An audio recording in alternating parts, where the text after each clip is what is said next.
वसक्ते विष्णभास आकृणोमि तन्मे जुषस्वशिपि विष्टहव्यम् वर्धन्तु त्वा सुस्तुतयो गिरो मे यूयं पात स्वस्तिभिः सदा नः। सतेः ओम्। श्रीमान् वेङ्कटनाथार्यः कवितार्किककेसरी वेदान्ताचार्यवर्यो मे सन्निधत्तां सदा हृदि।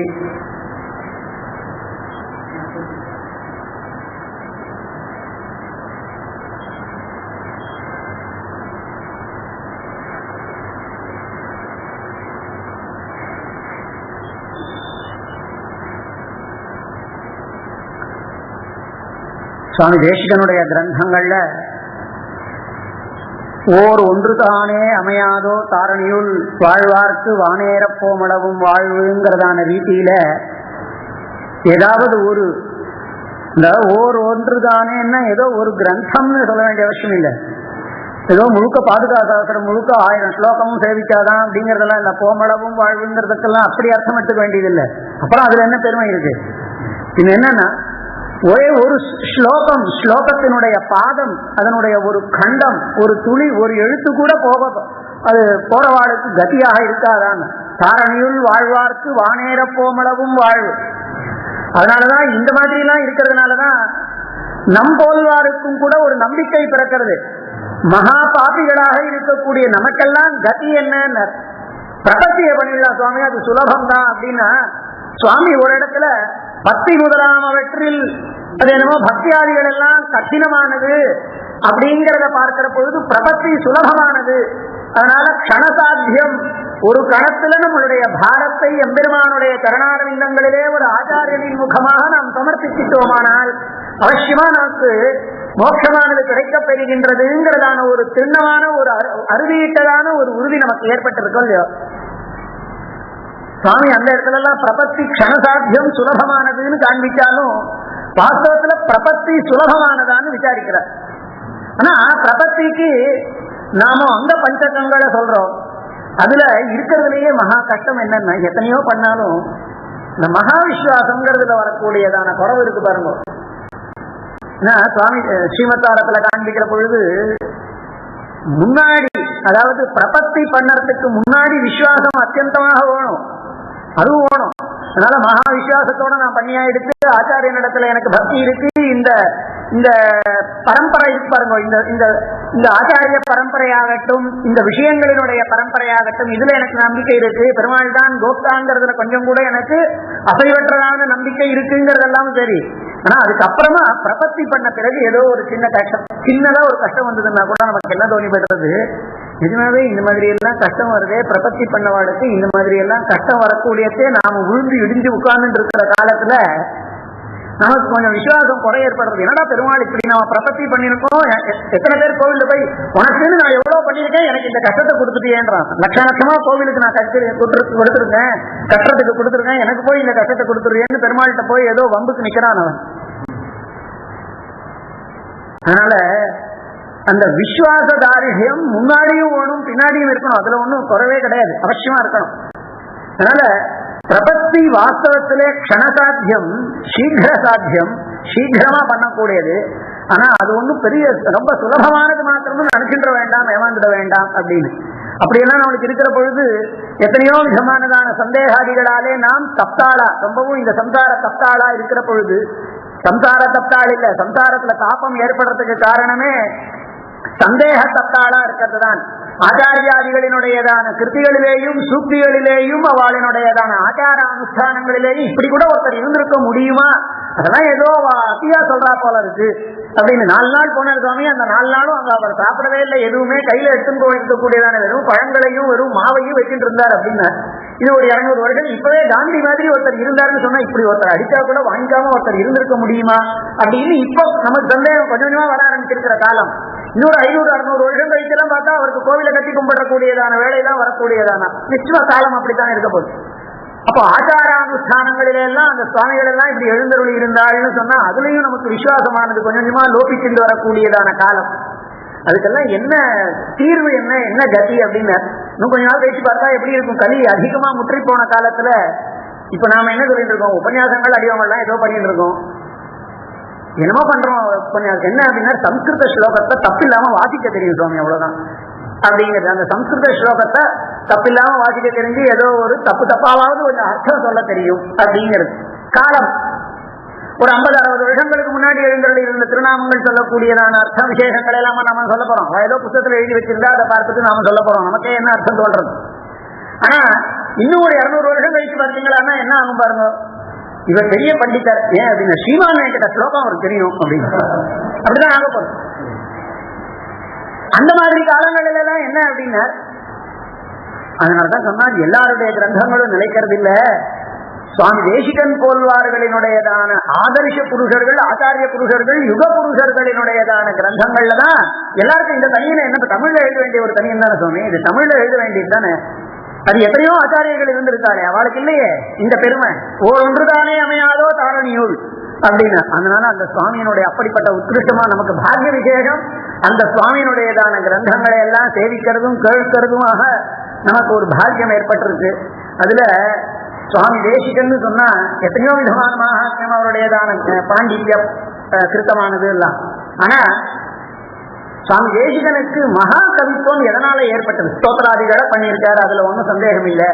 நாடகம் பண்ணார், அது உத்கிருஷ்டமானதான ஒரு நாடகம். சங்கல்ப சூரியோதயம் பண்ணார், எல்லாம் பண்ணார். ஆனா அவருக்கு அந்த அதாவது காவியேஷு கோமலத்தியோ வயமேவ நானியே, காவியம்னு வரும் பொழுது அது அப்படியே அந்த ஸ்லோகங்கள் எல்லாம் அப்படி ரசவத்தை கொட்டுறதான், அப்படியே அப்படி பெருகிறதான் ரசம்.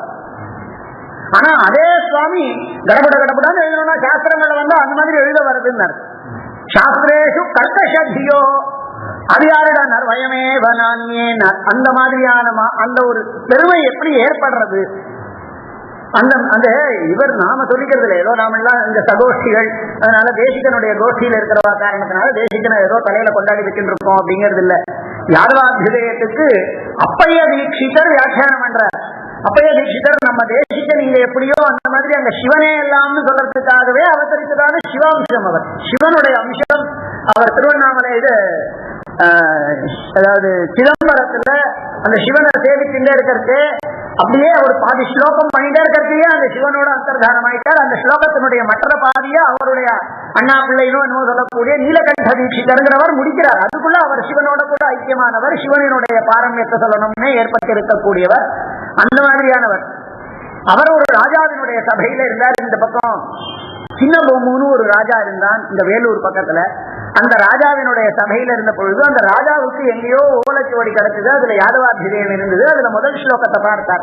முதல் ஸ்லோகத்துல இல்ல சாதாரண குழந்தைகளுக்கு ஆத்துல முதல்ல சொல்லி கொடுக்குற ஸ்லோகம் அதான். 3 வயசுல பேச்சு வந்த உடனே வந்தே பிருந்தாவனகரம் முதல் ஸ்லோகம் கிருஷ்ணம் வந்தே ஜெகத்குரு சொல்லி கொடுப்பா ஆத்துல. கிருஷ்ணாஷ்டகம் சொல்லி கொடுக்கறது. அது முடிஞ்ச உடனே வந்தே பிருந்தாவனகரம் வல்லவி ஜனவல்லபம் ஜெயந்தி சம்பவம் தாம வைஜெயந்தி விபூஷணம். இந்த ஸ்லோகத்தை பார்த்தான். இந்த ஸ்லோகத்தை படிச்ச உடனே அவனுக்கே அர்த்தம் புரிஞ்சிருக்கு. மேலோட்டமா பார்க்கிறான் ராஜா. அவன் எத்தனையோ காரியங்கள்லாம் இருக்கும், அவனுக்கே அர்த்தமானதா இருக்கு. இருந்தாலும் இதுல விசேஷார்த்தங்கள் எல்லாம் இருக்கிறது. ஏன்னா எப்பொழுதுமே நம்மளுக்கு புரியவே இல்லை அப்படின்னா எடுத்து வச்சிருவோம். ஒண்ணுமே புரியல அப்படின்னா அதுக்கிட்டே போக மாட்டேன்.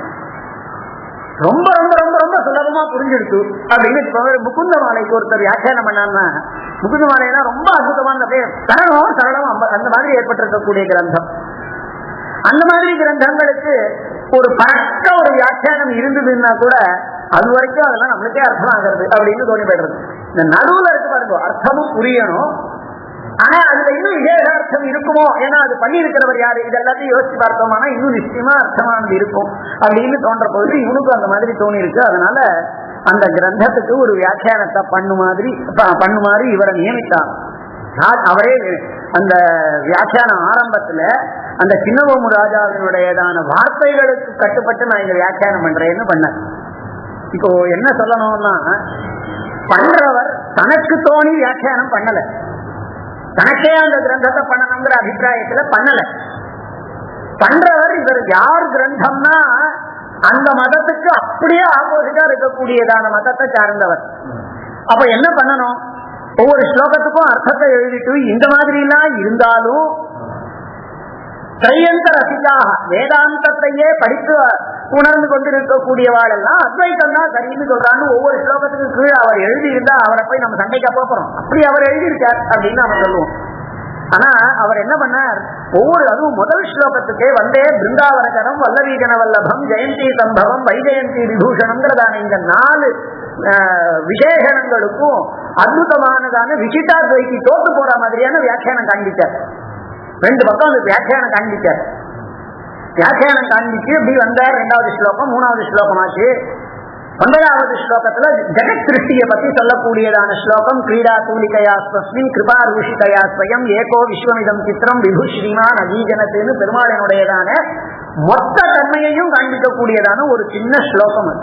ஆனா பெருமாள் பிராட்டியை விட்டு ஒரு க்ஷணம் பிரிந்திராதவங்கிறதான தத்துவத்தில இருந்து ஆரம்பிச்சு அத்தனை அர்த்தங்களையும் அதுல காண்பிக்கலாம். தத்துவத்திரயத்தையும் காண்பிக்கலாம், அர்த்த பஞ்சகத்தையும் காண்பிக்கலாம், இனி என்னென்ன உண்டோ அத்தனையும் காண்பிக்கலாம். அந்த ஸ்லோகத்துல மந்திரத்திரயத்தினுடையதான அர்த்தத்தை காண்பிக்கலாம். எல்லாமே இதுக்கு அப்படியே வேதாந்த அர்த்தங்கள் எல்லாத்தையும் நம்ம வியாக்கியானம் பண்ணார். 3 பக்கத்துக்கு பாப்பைய தீட்சிதர் விசிட்டாத்வைத பரமாவே வியாக்கியானம் பண்ணிட்டு அந்த ஸ்லோகத்தினுடைய முடிவுல காண்பிக்கிறார். இத்தம் விசிந்தியா சர்வத்ர பாவாஸ்தி பதே பதே. இந்த மாதிரி இந்த ஒரு ஸ்லோகத்துக்கு பதே பதே ஒவ்வொரு பதத்திலேயும் விசிந்தியாக அர்த்தாக இங்க பலவிதமானதான அர்த்தங்கள் எல்லாம் யோசிக்கிறாங்க. காண்பிச்சா மாதிரி விசிந்தியாக யோசிக்கத்தக்கன ஒவ்வொரு ஸ்லோகத்திலையும் ஒவ்வொரு பதத்துக்கும் இந்த மாதிரி அர்த்தங்களை எல்லாம் பார்த்துக் கொள்ளலாம். ஆனா என்ன, இது ஏதோ இவ்வளவு அர்த்தங்களை வச்சு எழுதிருக்கிறதுனால இது யாருக்கோ சாதாரணமா இருக்கிறவாளுக்கு புரியாமல் போயிடுமோங்கிற எண்ணம் வேண்டாமா. அதனால உத்தரார்த்தம் காண்பிக்கிறார். கவிதார்த்திக சிம்மஸ்ய காவ்யேஷு லலிதேஷ்வதி. கவிதார்த்திக சிம்மம் அந்த விருதமே அந்த பெருமையை காண்பிக்கிறது. கவிதார்த்திக சிம்மம் அவருடைய கிரந்தத்துல ஸ்லோகங்கள்ல லலிதேஷு லலிதமான ஸ்லோகம், லலிதமான பதங்கள். அதுல ஒவ்வொரு ஸ்லோகத்திலையும் ஒவ்வொரு பதத்திலேயும் இந்த மாதிரியான பல அர்த்தங்கள் நாம் அறிந்து கொள்ள வேண்டியன இருக்கின்றன.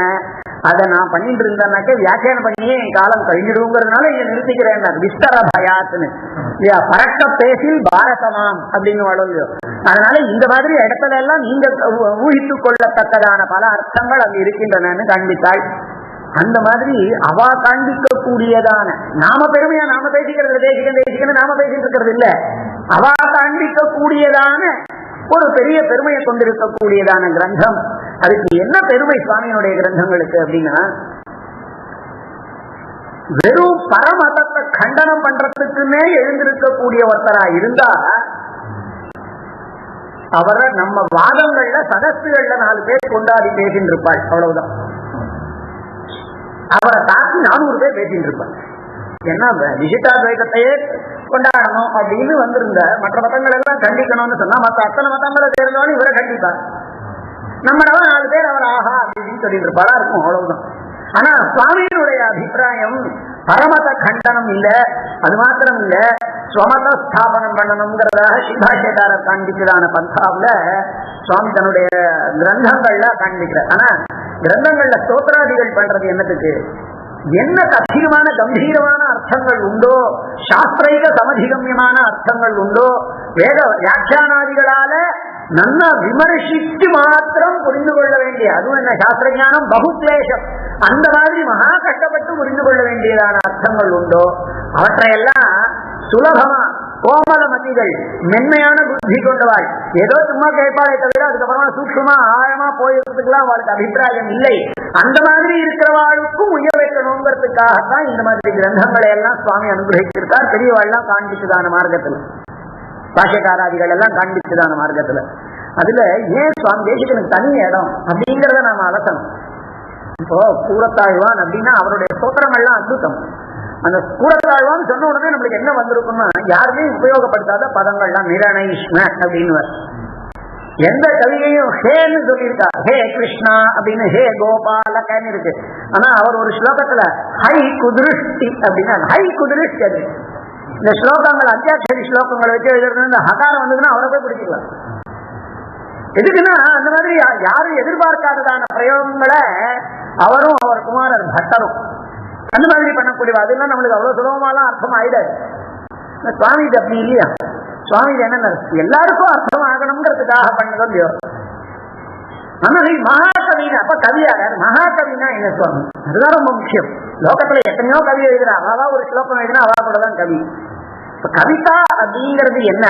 அந்த கவிதாவில இருந்து மகாகவித்துவம் எப்படி கிடைக்கப்பெறும் அப்படின்னா, மகாகவித்துவ லாபம் அந்த கவிகளினுடையதான கல்பனா சக்தியினால மாத்திரம்தான் காண்பிக்கப்பட முடியும்.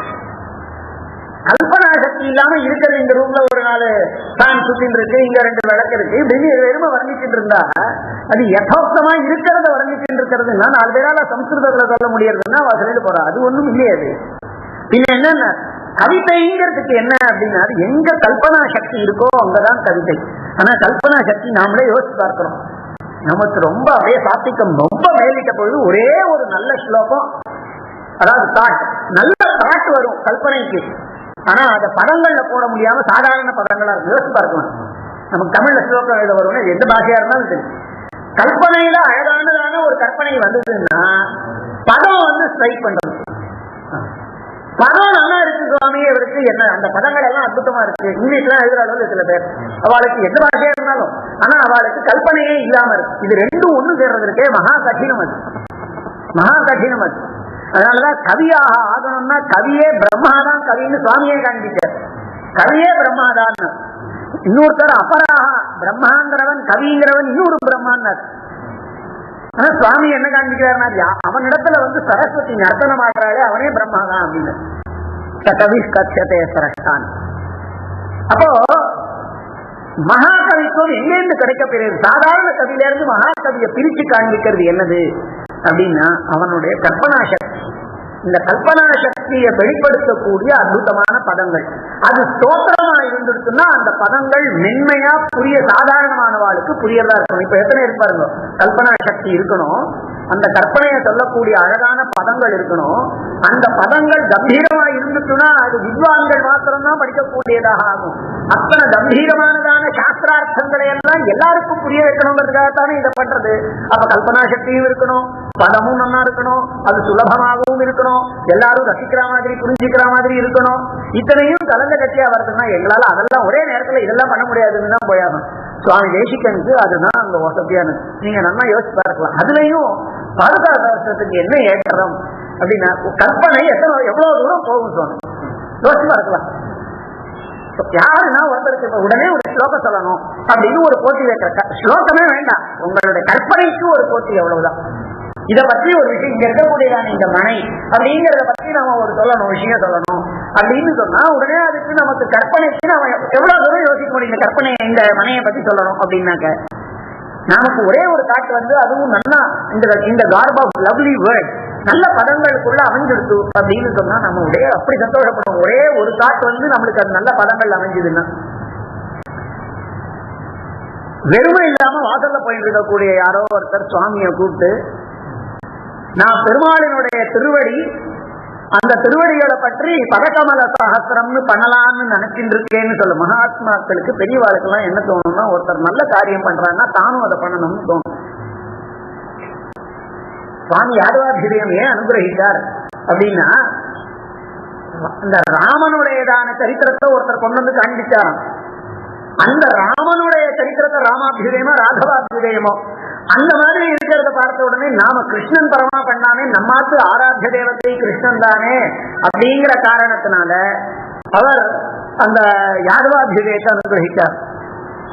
ராமனுடையதான பெருமையின மகாகவி காளிதாசன் அவ்வளவு அழகா சொல்லியிருக்கார். ரகுவம்சம் நாம ஒண்ணு சொல்லலாமேங்கிறதுக்காக உத்தமமான விஷயங்கள்ல இன்னொருத்தரோட கூட நாம சந்தோஷமான போட்டிய ஹெல்தியா வச்சுக்கிறதுல ஒன்னும் தோஷம் இல்லையோ இல்லையோ. அந்த மாதிரி அவர் பதக்கமல சாஸ்திரம் பண்ண என்ன யோசிப்பாருங்க, அவர் பாட்டுல பதக்கமல சாஸ்திரம் பண்ணக்கூடாதா? அவர் இங்கேன்னு சுவாமி கிட்ட சொல்லி அதை இன்னைக்கு உமக்கு இந்த மாதிரியான விருதங்கள்லாம் இருக்காமே, ஒரு ராத்திரியில பண்ண முடியுமான்னு இவர் கேட்க, சுவாமி முதல்ல அடையலாம் முடியாது சுவாமி, இருந்தாலும் ஏதோ முயற்சிக்கிறோம், பெருமாள் திருவுள்ள மதுவா இருந்தா இருக்கட்டமேன்னு சொல்லி, அதுக்கா இப்ப என்ன யோசிக்க வேண்டியதான விஷயம் என்ன, மகாகவித்துவம் எங்க வருது அப்படின்னா, ஒரு ராத்திரிக்குள்ள 1000 ஸ்லோகம் பண்ணணும் அப்படிங்கிறது சாதாரணமாக கவியா இருக்கிறவாளுக்கு அது தெரியும். அண்டர் பிரஷர் இதுக்குள்ள முடிச்சாகணும், நமக்கு நல்லா யோசிப்பாங்க, அவசரமா இருந்தா அடுக்கஞ்சட்டியில கூட கை நுழையாதுன்றாளா இல்லையா? ராத்திரிக்குள்ள 1000 ஸ்லோகம் பண்ணணும் அப்படின்னு சொன்னா என்னத்த ஸ்லோகம் பண்ணுறதுன்னு தான் தோணும். இல்ல இல்ல நான் நிஜமாவே சுவாமி என்ன சொல்லியிருக்கலாம், நான் வைஷ்ணவாளோட எல்லாம் போட்டி போடுறது இல்லைன்னு சொல்லியிருக்கூடாதானே? சொல்லியிருக்கலாமே. வைஷ்ணவே ஸ்விட்டரே ஜனேதான் நாம சொல்றோம், அப்படி சொல்லியிருக்கலாமா? என்ன அதை நான் பெருமையா வேற சொல்ல போறோம். அந்த மாதிரி ஆயிருந்ததுன்னா ஒரு வைஷ்ணவர் உங்களுக்கு போட்டிக்கு வந்த பொழுது கூட வைஷ்ணவாழ்கிட்ட போட்டிக்கிறது இல்லை அப்படின்னு சொல்லியிருக்கலாமா இல்லையோ? ஆனா பெருமாளுடைய ரங்கநாதனுடைய நியமனம் இது அப்படின்னு ஒரு ராத்திரிக்குள்ள 1000 ஸ்லோகங்களை பண்றதாக சொல்லப்பட்ட பொழுது சுவாமி ஒரு ராத்திரிக்குள்ளதான் பண்ணல, ஒரு யாமத்துக்குள்ள பண்ண. ஒரு ஜாமங்கிறது 3 மணி அவகாசம். அந்த போட்டி போட்டவர் இருக்காரே, அது ஒரு சரித்திரத்துல காண்பிக்கிறார். போட்டி போட்டவர் தன் சிஷ்யால விட்டு சுவாமி ஆத்து வாசல்ல என்ன பண்ணிட்டு இருக்காரு பாருங்கிறதுக்கா, என்ன கண்ணை முழிச்சு ராத்திரி எல்லாம் அவர் எழுதிட்டு இருக்காரா பார்க்கணுங்கிறதுக்காக. ஏன்னா அவர் எழுதல படுத்துட்டார் அப்படின்னா இவர் நிம்மதியா படுத்துக்கலாம். ஏன்னா தான் தோத்தா தேவையில்ல, அவர் ஜெயிக்க கூடாதுன்னா இவருக்கு எண்ணம். ஆனா என்ன நடந்ததுனால அவர் நிம்மதியா அங்க தூங்கிருக்கார் போல இருக்கு. ஒண்ணுமே சந்தடியே தானும் விளக்கு வெளிச்சம் எல்லாம் ஒண்ணும் இல்லைன்ன பொழுது சுவாமி உஷக்காலத்துல எழுந்து அந்த உஷக்காலத்துல பண்ணி இருக்கக்கூடிய அந்த ஒரு யாமத்துக்குள்ள பண்ணிருக்கிறது, ராத்திரியில பண்ணதில்லை. ஏன்னா இவ்வளவு உத்கிருஷ்டமான விஷயம் ரொம்ப பிராம முகூர்த்தத்துலதான் வந்திருக்க முடியும். அப்படிப்பட்டதான ஒரு உத்கிருஷ்டமானதான எத்தனை கவிதை, எத்தனை கல்பனைகள், அத்தனை கல்பனைகளும் ஒரு இதுக்குள்ள வந்திருக்குமானால் அது சாட்சாத் சுவாமியே காண்பிக்கிற மாதிரி இதெல்லாம் தான் பண்ணினதில்லை, சாட்சாத் ரங்கநாதனே தன்னை ஆட்கொண்டு பண்ணி இருக்கக்கூடியதான விஷயம். அந்த காரணத்தினாலதான் இதுக்கு சுவாமி தேசிகனுக்கு என்ன பெருமை அப்படின்னா, இதுல இருக்கக்கூடியதான அந்த கல்பனா சக்திகளாலேயே தனித்தனி இடங்கள்ல இருக்கக்கூடிய கல்பனா சக்தி அந்தந்த வேலைகள்ல உதித்திருக்கக்கூடியது. இது உடனே அந்த ஒரு குறிப்பிட்ட காலத்துக்குள்ள ஏற்பட்டிருக்கக்கூடிய கல்பனா சக்தி ஒவ்வொன்றும் அத்தியுதமானது. அது இதுக்கு அர்த்தம் சொல்ற பொழுதே அப்படியே நாம இவருக்கும் ஆழ்வாருக்கும் சொல்லலாம், அவருடைய ஸ்ரீசூக்திகளுக்கும் சொல்லலாங்கிற மாதிரி அமைந்திருக்கக்கூடியதான அத்தியுதமானதான கிரந்தம் ஸ்ரீ பாதுகா சகஸ்ரம். அந்த பாதுகா சகஸ்ரத்துல அடியனுக்கு நியமனம் புஷ்ப பத்ததி, 12வது பத்ததி புஷ்ப பத்ததியை பற்றி. புஷ்ப பத்ததியில மாத்திரமே 30 ஸ்லோகங்கள் இருக்கு. சுவாமி தேசிகனுக்கு அதே கொட்டிலே இருக்கலாம். புஷ்ப பத்ததிக்கு மாத்திரமே 1000 ஸ்லோகம் பண்ணுவார். அது ஒன்றும் அவருக்கு ஒன்றும் குறைவில்லை. ஆனா நியமனம் 1000 ஸ்லோகம் பண்ணணும் அப்படிங்கிறது. இங்க இவெல்லாம் ஏற்பாடு பண்ணவா அடி எனக்கு புஷ்ப பத்ததியை சொல்லணும் அப்படிங்கிற பொழுது காலத்தாலதான் அவர் சாரநாதாச்சார்கிட்ட நான் பேசினேன். ஒவ்வொரு ஸ்லோகமா சொல்லணுமா, எப்படி சொல்லணும் அப்படின்னு கேட்டேன். ஒவ்வொரு ஸ்லோகமா சொல்லி காலம் போக முடியாத சுவாமி, அதனுடைய சாரத்தை சொல்லலாம் அப்படிங்கிறதாக புஷ்ப பத்ததி. சுவாமி தேசிகனுடையதான மேதா விலாசம், ஒவ்வொரு பத்தத்திலையும் எத்தனையோ விதமான விசேஷங்கள் உண்டு. சாதாரணமா புஷ்ப பத்ததி, புஷ்பத்தை அதில் அர்ச்சிக்கக்கூடியதான புஷ்பங்களை பற்றி சொல்லணும். பலவிதமான புஷ்பங்களை நாம் அர்ச்சிக்கிறோம்.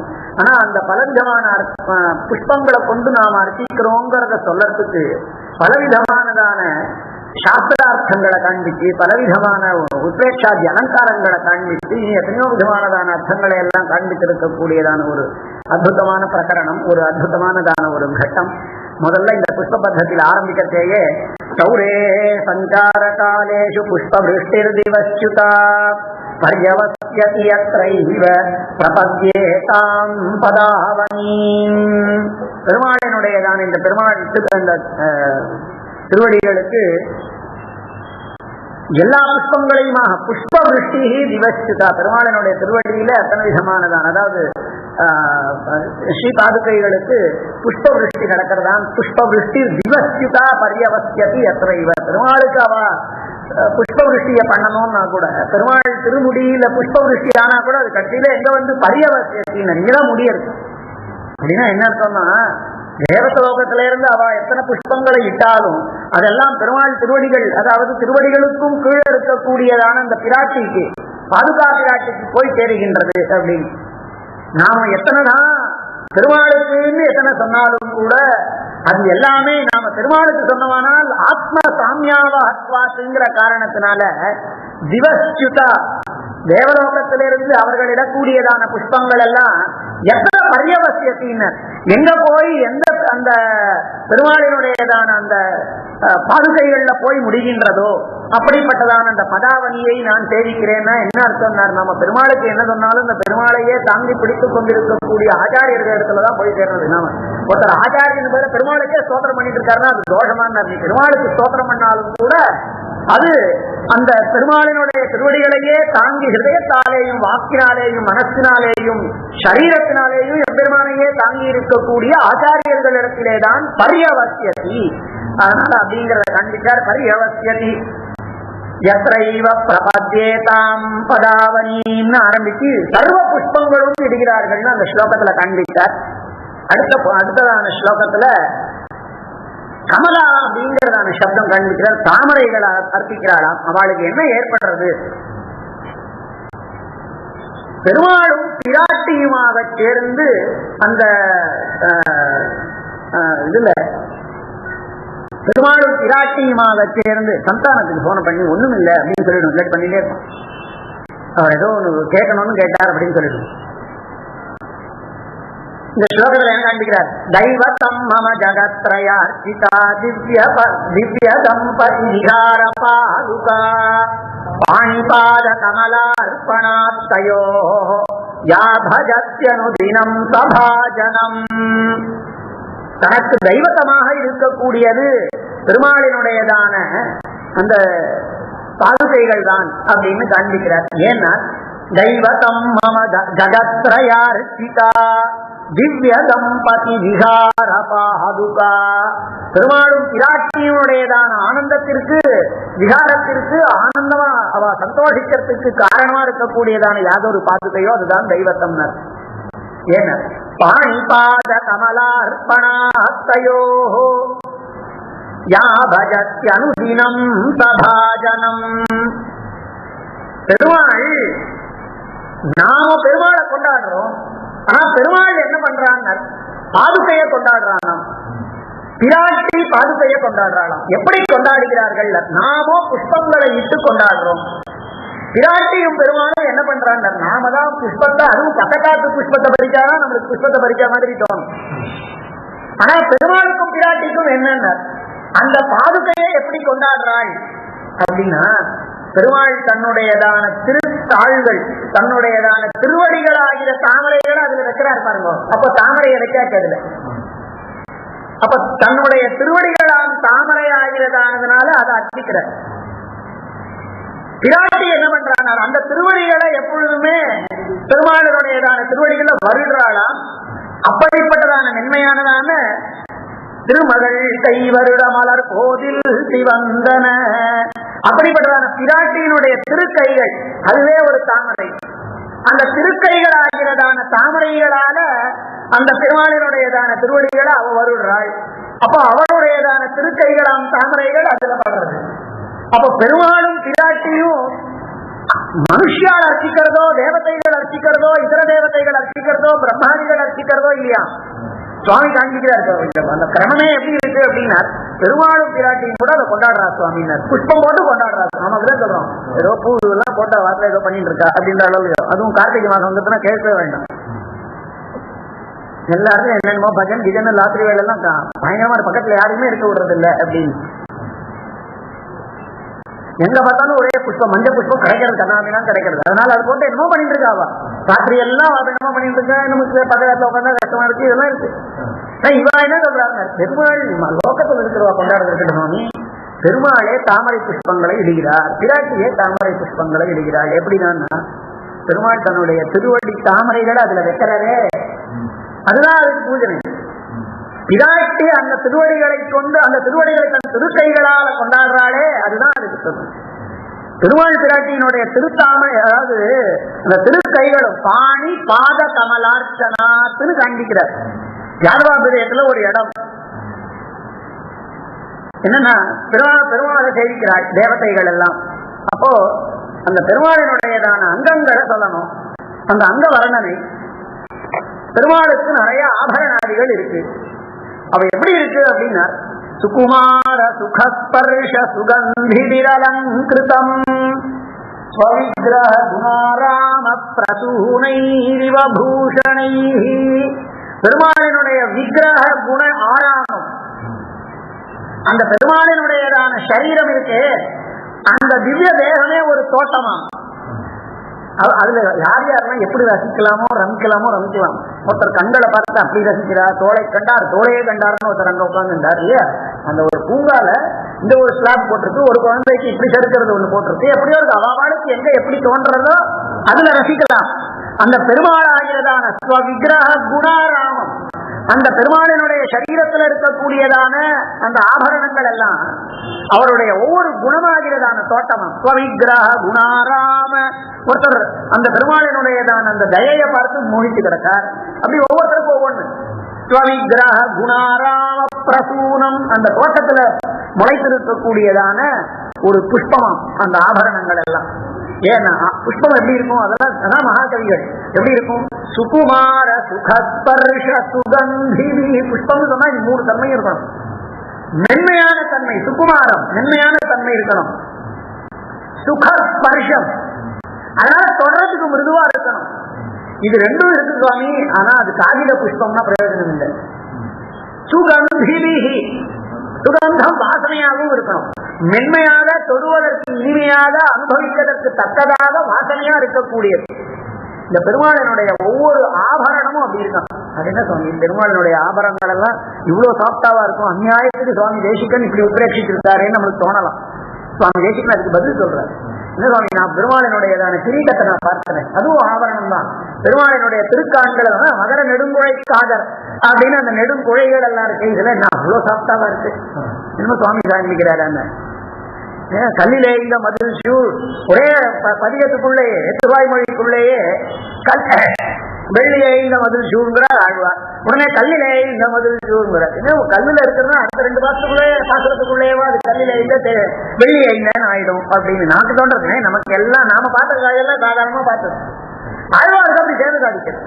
அப்ப நாம உடனே பதில் சொல்லிடலாம், சுலபமா சொல்லிடலாம். தேசிகனுக்கு அவ்வளவு மிருதுவா தோணிட்டு சுவாமி. தேசிகனுக்கு அந்த பெருமாளினுடைய ஆபரணங்கள் எல்லாம் இது ஒரு பதில் பெருமை சொல்லிட்டு போயிடலாம்.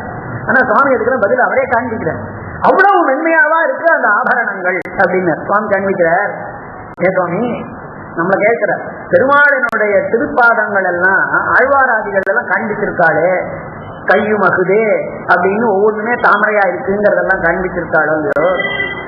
அந்த திருவடிகளை பிராட்டி பிடிச்சு தடவி கொடுக்கிறாளே, அப்படி தடவருக்கே பிராட்டி எங்காவது அழுத்தி பிடிச்சு பார்த்துருக்கீங்களா?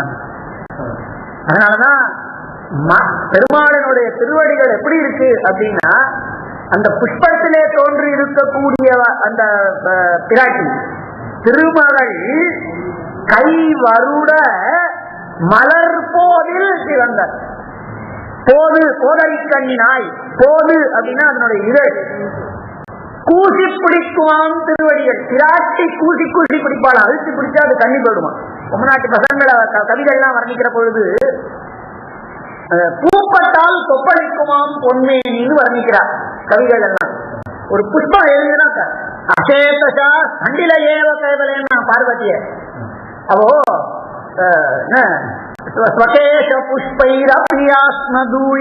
காளிதாசர் வர்ணிக்கிற பொழுது அவ படுக்கையில படுத்திருப்பாளாம். எப்படிப்பட்டவள், இன்னைக்கு சிவன் அடையணுங்கிறதுக்காக தபஸ் பண்ண பேருக்கா தெரியுமா? யார் தன்னுடைய படுக்கையில பரிவர்த்தன சுதைஹி ஸ்வதேச புஷ்பைஹி, தான் படுக்கையில படுத்துட்டு இருக்கிற பொழுது அப்படி திரும்பி படுத்துக்கிறதுக்கு அவ தலையில இருந்து ஒரு புஷ்பம் விடுமா அந்த இதுல அப்படி கிளற பொழுது ஸ்வதேச புஷ்பைரப்பி ஆத்ம தூயத்தை. அது எங்களுக்கு வந்து இந்த இடத்துல பட்டுதுன்னா அந்த இடம் அடுத்த நாள் காத்தால தக்க வேலை அந்த புஷ்பம் பட்டு, அதுவும் வசதியான அந்த அம்சதூலிகா மஞ்சத்துல பட்டு இருக்கக்கூடியதான பார்வதியினுடைய தலையிலிருந்து எதிர்ச்சையா விழுந்திருக்கக்கூடிய அந்த புஷ்பம் பட்டதனால யாத்ம தூயத்தையே எந்த சரீரமானது ரொம்பவும் கட்டப்படுமோ அதை வைத்துக் கொண்டு அவ காட்டுல தபஸ் பண்ற வேளையில தண்டிலே ஏவ கேவலே வெறும் சாதாரணமான கல்தரையில படுத்துட்டு இருந்தாள் சுவாமின்னு சொன்னான். அதனுடைய தாற்பயம் என்ன அப்படின்னா, பிராட்டிக்கும் அந்த மாதிரியா பெருமாளினுடைய திருவடியை நாம கொஞ்சம் வேகமா பிடிச்சிட்டோமானா பிராட்டியினுடைய திருக்கைகள் எப்படி இருக்கும் பாருங்க, அது தண்ணி போயிடுமா. அதனாலதான் பிராட்டி கூசி பிடிக்கக்கூடியதான திருவடிகள். அதனாலதான் மலர் போதில் சிவந்தன சுவாமி அதனால பதில் சொல்றார். அந்த மாதிரி பிராட்டியை பார்த்து பார்த்து பண்ணக்கூடியதான அங்கங்கள்லாம் அதுல போய் கடினமான இந்த ஆபரண விசேஷங்கள் இருக்குமா?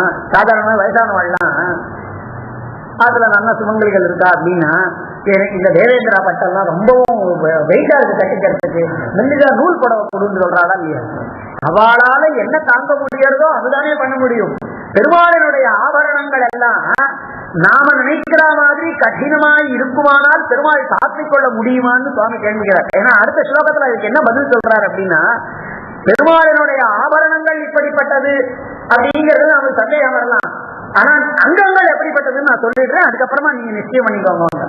பெருமாளினுடைய ஆபரணங்கள் எல்லாம் புஷ்பங்களா இருக்கு, ஆனா அங்கங்கள் எப்படி இருக்கு அப்படின்னா, ஆரஞ்சித ஜெகன்னேத்ரைஹி, ஒவ்வொரு ஆபரணமும் ஒவ்வொரு அங்கமும் ஆரஞ்சித ஜெகன்னேத்ரைஹி, லோகத்தில் இருக்கிறவா எல்லாரையும் ஆனந்தப்படுத்துறது, எல்லா ஜெகன் நேத்திரங்கள் எல்லாம் அந்யோன்ய பரிகர்மிதைஹி, புஷ்பத்தை சாத்திட்டு இருக்கிறது எல்லாரும் என்னமோ நினைச்சிட்டு இருக்கா, அந்த புஷ்பங்கிறது பெருமாளுக்கு ஆபரண விசேஷம். கையில போட்டு இருக்கக்கூடியதான வங்கி முதலியதெல்லாம் பெருமாளுக்கு ஆபரண விசேஷம்னு அவ சொல்றாளா. சுவாமி காண்பிக்கிறார், இந்த இடது கண்ணுக்கு வலது கண் பெருமாளினுடைய திருக்கண்ணு ஆபரணமா இருக்கும். அந்யோன்ய பரிகர்மிதைஹி, ஒவ்வொரு அங்கமும் இன்னொன்றுக்கு பரிகர்மாவா இருக்கா.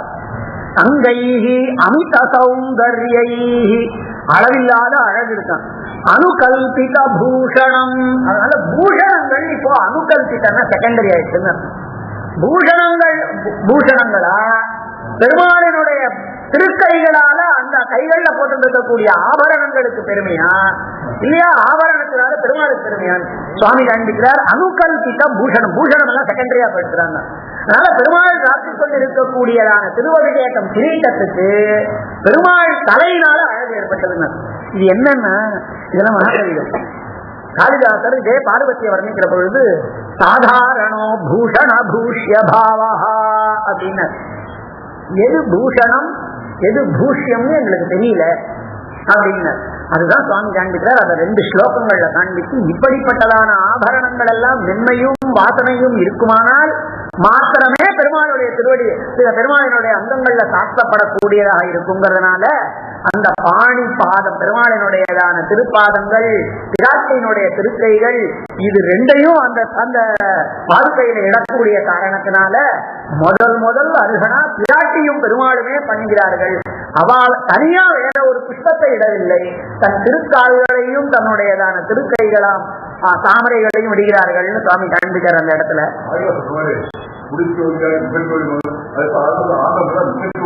ஆமா, அதுதான் எல்லாமே அந்த எல்லாருடையதான வர்ணனைகள்லையுமே இதெல்லாம் ஆபரணமா அது ஆபரணமாங்கிறதான சந்தேகங்கள் எப்பொழுதுமே, அதுவும் பெருமாள் விஷயத்துல அந்த சந்தேகம் அவசியமாகத்தான் இருக்கு. அதனால மேல அடுத்த ஸ்லோகம், தவரங்கராஜ மணிபாதுனகா விஹிதார்ஹனசுரதரிப்பயசா அவதங்க சந்திர கலயா கிரிஷா நவகே சதீதலமிவார்ப்பயதி. இது கொஞ்சம் ஒரு சந்தேகம் படுற மாதிரி ஒரு கேள்வியை காண்பிக்கிறார் சுவாமி. அடுத்தது சிவன் பூஜை பண்றார் அப்படின்னு, நாம சாதாரணமாகவே ஸ்ராத்தாதிகள் எல்லாம் பண்ற பொழுது நமக்கு என்ன கிடைக்குமோ அதை வைத்துக் கொண்டு பண்ணணும். எங்க ஊர்ல ஆட்டுக்கீரை 500 கரமத்துக்கு சமானம் அப்படின்னு நம்ம என்னமோ ஆத்துல கணக்கெல்லாம் சொல்லிட்டு இருக்கோம் இல்லையா.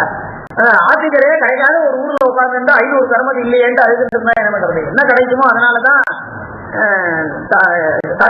எதன்னா புருஷோலோகே ததன்னாஸ்தஸ்ய தேவதாக அப்படின்னு இருக்கு. என்ன கிடைக்கிறதோ அதை வைத்துக் கொண்டு பண்ணுறது.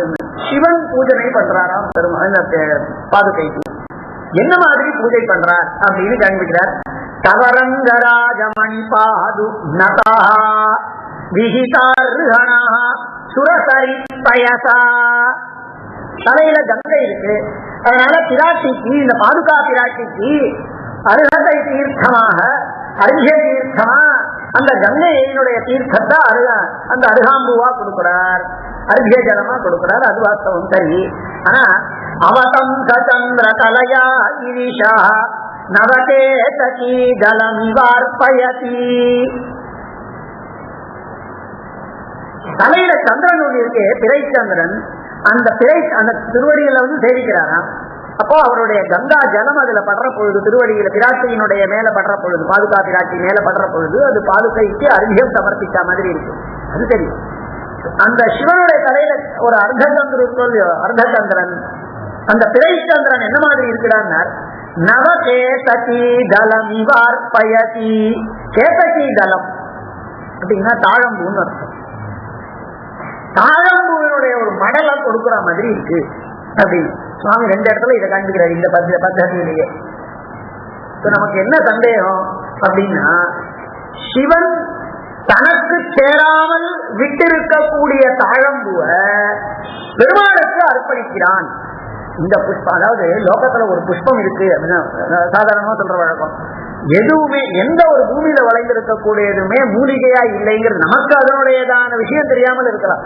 அந்த மாதிரி சிவனுக்கு ஏதோ ஒரு கோபத்தினால அவன் கேதகி வேண்டாம், தான் கூடாதுன்னு தன்னுடைய பூஜனைக்கு கூடாதுன்னு சொன்னாரே தவிர, பெருமாளுக்கு அவன் அர்ப்பணிக்கிறது என்னடான்னா அதே கேதகியதான். கேதகி தலம் இவ அப்படின்னு அர்த்தம். ஏன்னா அது சந்திரன் கேதகி தலம் கொஞ்சம் மஞ்சள் கலரா இருக்கும்போது மஞ்சளும் ஒழுப்பு சேர்ந்திருக்கு. அந்த மாதிரி அந்த பிறை சந்திரனும் அந்த வர்ணத்துல இருக்கிற காரணத்தினால அவன் சிவன் பெருமாளனுடைய பிராட்டிக்கு, பாதுகா பிராட்டிக்கு அருகணையாக அந்த கங்கா தீர்த்தத்தையும் அந்த கங்கை அந்த திருவடியில் அவன் சேவிக்கிற பொழுது அந்த பிறை சந்திரன் கேதகி தலம் மாதிரி இருக்கு அப்படின்னா, சிவன் அந்த கேதகி தலத்தின் பேர்ல, அதாவது கேதகம்னா தாழம்பூ, தாழம்பூவை சேர்த்துக்கிறது இல்லை அவனுடையதான பூஜா காலங்கள்ல அப்படின்னு. நான் இப்ப வரும்பொழுதும் நான் கேட்டுட்டு வந்தேன். இந்த சிவாச்சாரியார் ஒருத்தர், என்னுடைய வாத்தியார் ஒருத்தர், அவர்கிட்ட கேட்டேன். அந்த கேதக புஷ்பத்தை ஏதோ ஒரு சரித்திரம் சொல்றான், அந்த சரித்திர காரணத்தினால கோப்பப்பட்டு அது தன்னுடையதான பூஜனைக்கு ஆகாதுன்னு சொன்னார். ஆனா அந்த கேதகி புஷ்பம் பிரார்த்திச்சுதான் சிவனை என்ன அநியாயத்துக்கு மொத்தமாகவே ஒதுக்கிவிடக் கூடாது, வருஷத்துல ஒரு நாளாவது என்னை தங்களினுடையதான திவ்ய தேகத்துல சேர்த்துக்கணும்னு பிரார்த்திக்கின்ற பொழுது அத தன்னுடையதான, அதாவது சிவராத்திரி அன்னைக்கு சமர்ப்பிக்கிறது, ராத்திரி வேளை பூஜையில மாத்திரம் சமர்ப்பிக்கிறது அப்படிங்கிறதாக வச்சுட்டு இருக்காளாம். அப்போ கேதகி தலத்தையே சிவன் சமர்ப்பிச்சிருக்கணுமானா அன்னைக்கு சிவராத்திரியா இருக்கணும். சிவராத்திரி அன்னைக்கு பிராட்டியை அவன் தெரிவிச்சிருக்கணும். கேதகி தலம் இவ அர்ப்பயதி அப்படின்னு சொன்னா அந்த சந்திரன் திருவடியில படும் பொழுது கேதகி தலம் போல இருக்கிறது அப்படிங்கிறதாக காண்பிச்சார் சுவாமி. நவகேதகி தலம் இவ அர்ப்பயதி. அடுத்ததான இதுக்கு நிறைய கவிகள்லாம் ஆகா காண்பிக்கிற. ஏன் சிவன் அந்த புஷ்பத்தை எடுத்துக்கல அப்படிங்கறதெல்லாம் கிரந்தங்கள்ல காண்பிச்சிருக்காள். நமக்கு அது பிரகடனத்துக்கு அவகாசம் இல்லை. குசுமேஷு சமர்ப்பிதேஷு பக்தை ஸ்வயிரங்கேஷ பதாவனி பிரதீமா ஷடகோபமுனே ஸ்வதேகனம் நத்சுபதம் யத்சுரபித்வமஸ்ய நித்யம். சுவாமி அடுத்தது காண்பிக்கிறார். எங்களுக்கு இப்பதான் தெரிகிறது ஏன் ஆழ்வாருடைய சூக்திகள் எல்லாம் மகிழ்மாறன் அப்படிங்கிறதாக அத்தியுதமானதான வாசனை மிக்க சுரபியான வார்த்தைகளை சொல்லக்கூடியவராக ஆனார்னு இப்பதான் எனக்கு தெரிகிறது. ஏன்னா குசுமேஷு சமர்ப்பிதேஷு பக்தைஹி, பக்தெல்லாம் உன்னுடைய பேர்ல வாசனையானதான சுரபீன வாசனைன்னு அர்த்தம்.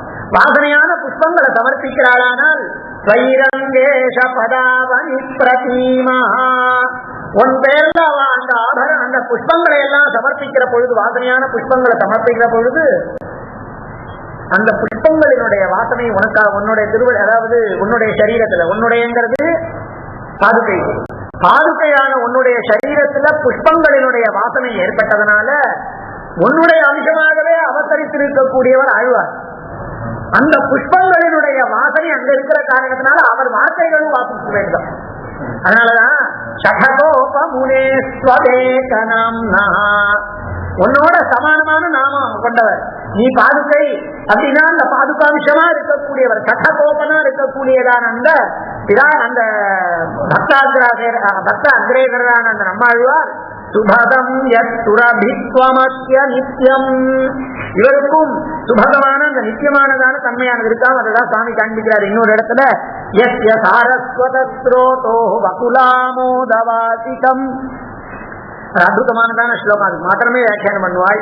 அதனால வகுல ஆமோத வாசித்தம், ஏன் இந்த புஷ்பங்கள் எல்லாம் அந்த பிராட்டிக்கு இடுகிறார்கள், பாதுகா பிராட்டிக்கு அந்த பாதுகாம்சமா இருக்கக்கூடியதான இவருக்கு. அதனாலதான் அவருடையதான இதுல தமிழ்ல கூட பக்தாமிருத்தம் விஸ்வஜன அனுமோதனம், அனுமோதனம்ங்கிறதுக்கு எல்லாரும் அங்கீகரிக்கிறதுன்னு ஒரு அர்த்தம்.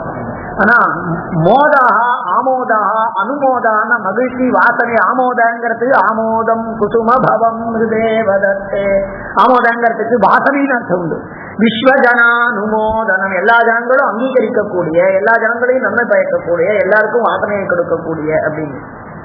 ஆனா சுரபித்துவத்துக்கு இன்னொரு அர்த்தங்கள் ஆண்டவன் தன்னுடைய அர்த்தத்துல காண்பிக்கிற போது சுரபித்துவம் அப்படின்னா பெருமாளினுடையதான பாரம்பியத்தை தன்னுடைய வாசனை மிக்க வார்த்தைகளாலே மற்ற தேவதைகளிலிருந்து உயர்ந்து வருகிறத காண்பிக்கிறார். மற்ற அத்தனை பேருடைய வார்த்தைகள்ல இருந்து இவருடைய வார்த்தைக்கு என்ன ஏற்றம், என்ன வாசனை ஜாஸ்தியா இருக்கு அப்படின்னு அது அப்படியே வேதசாரம்.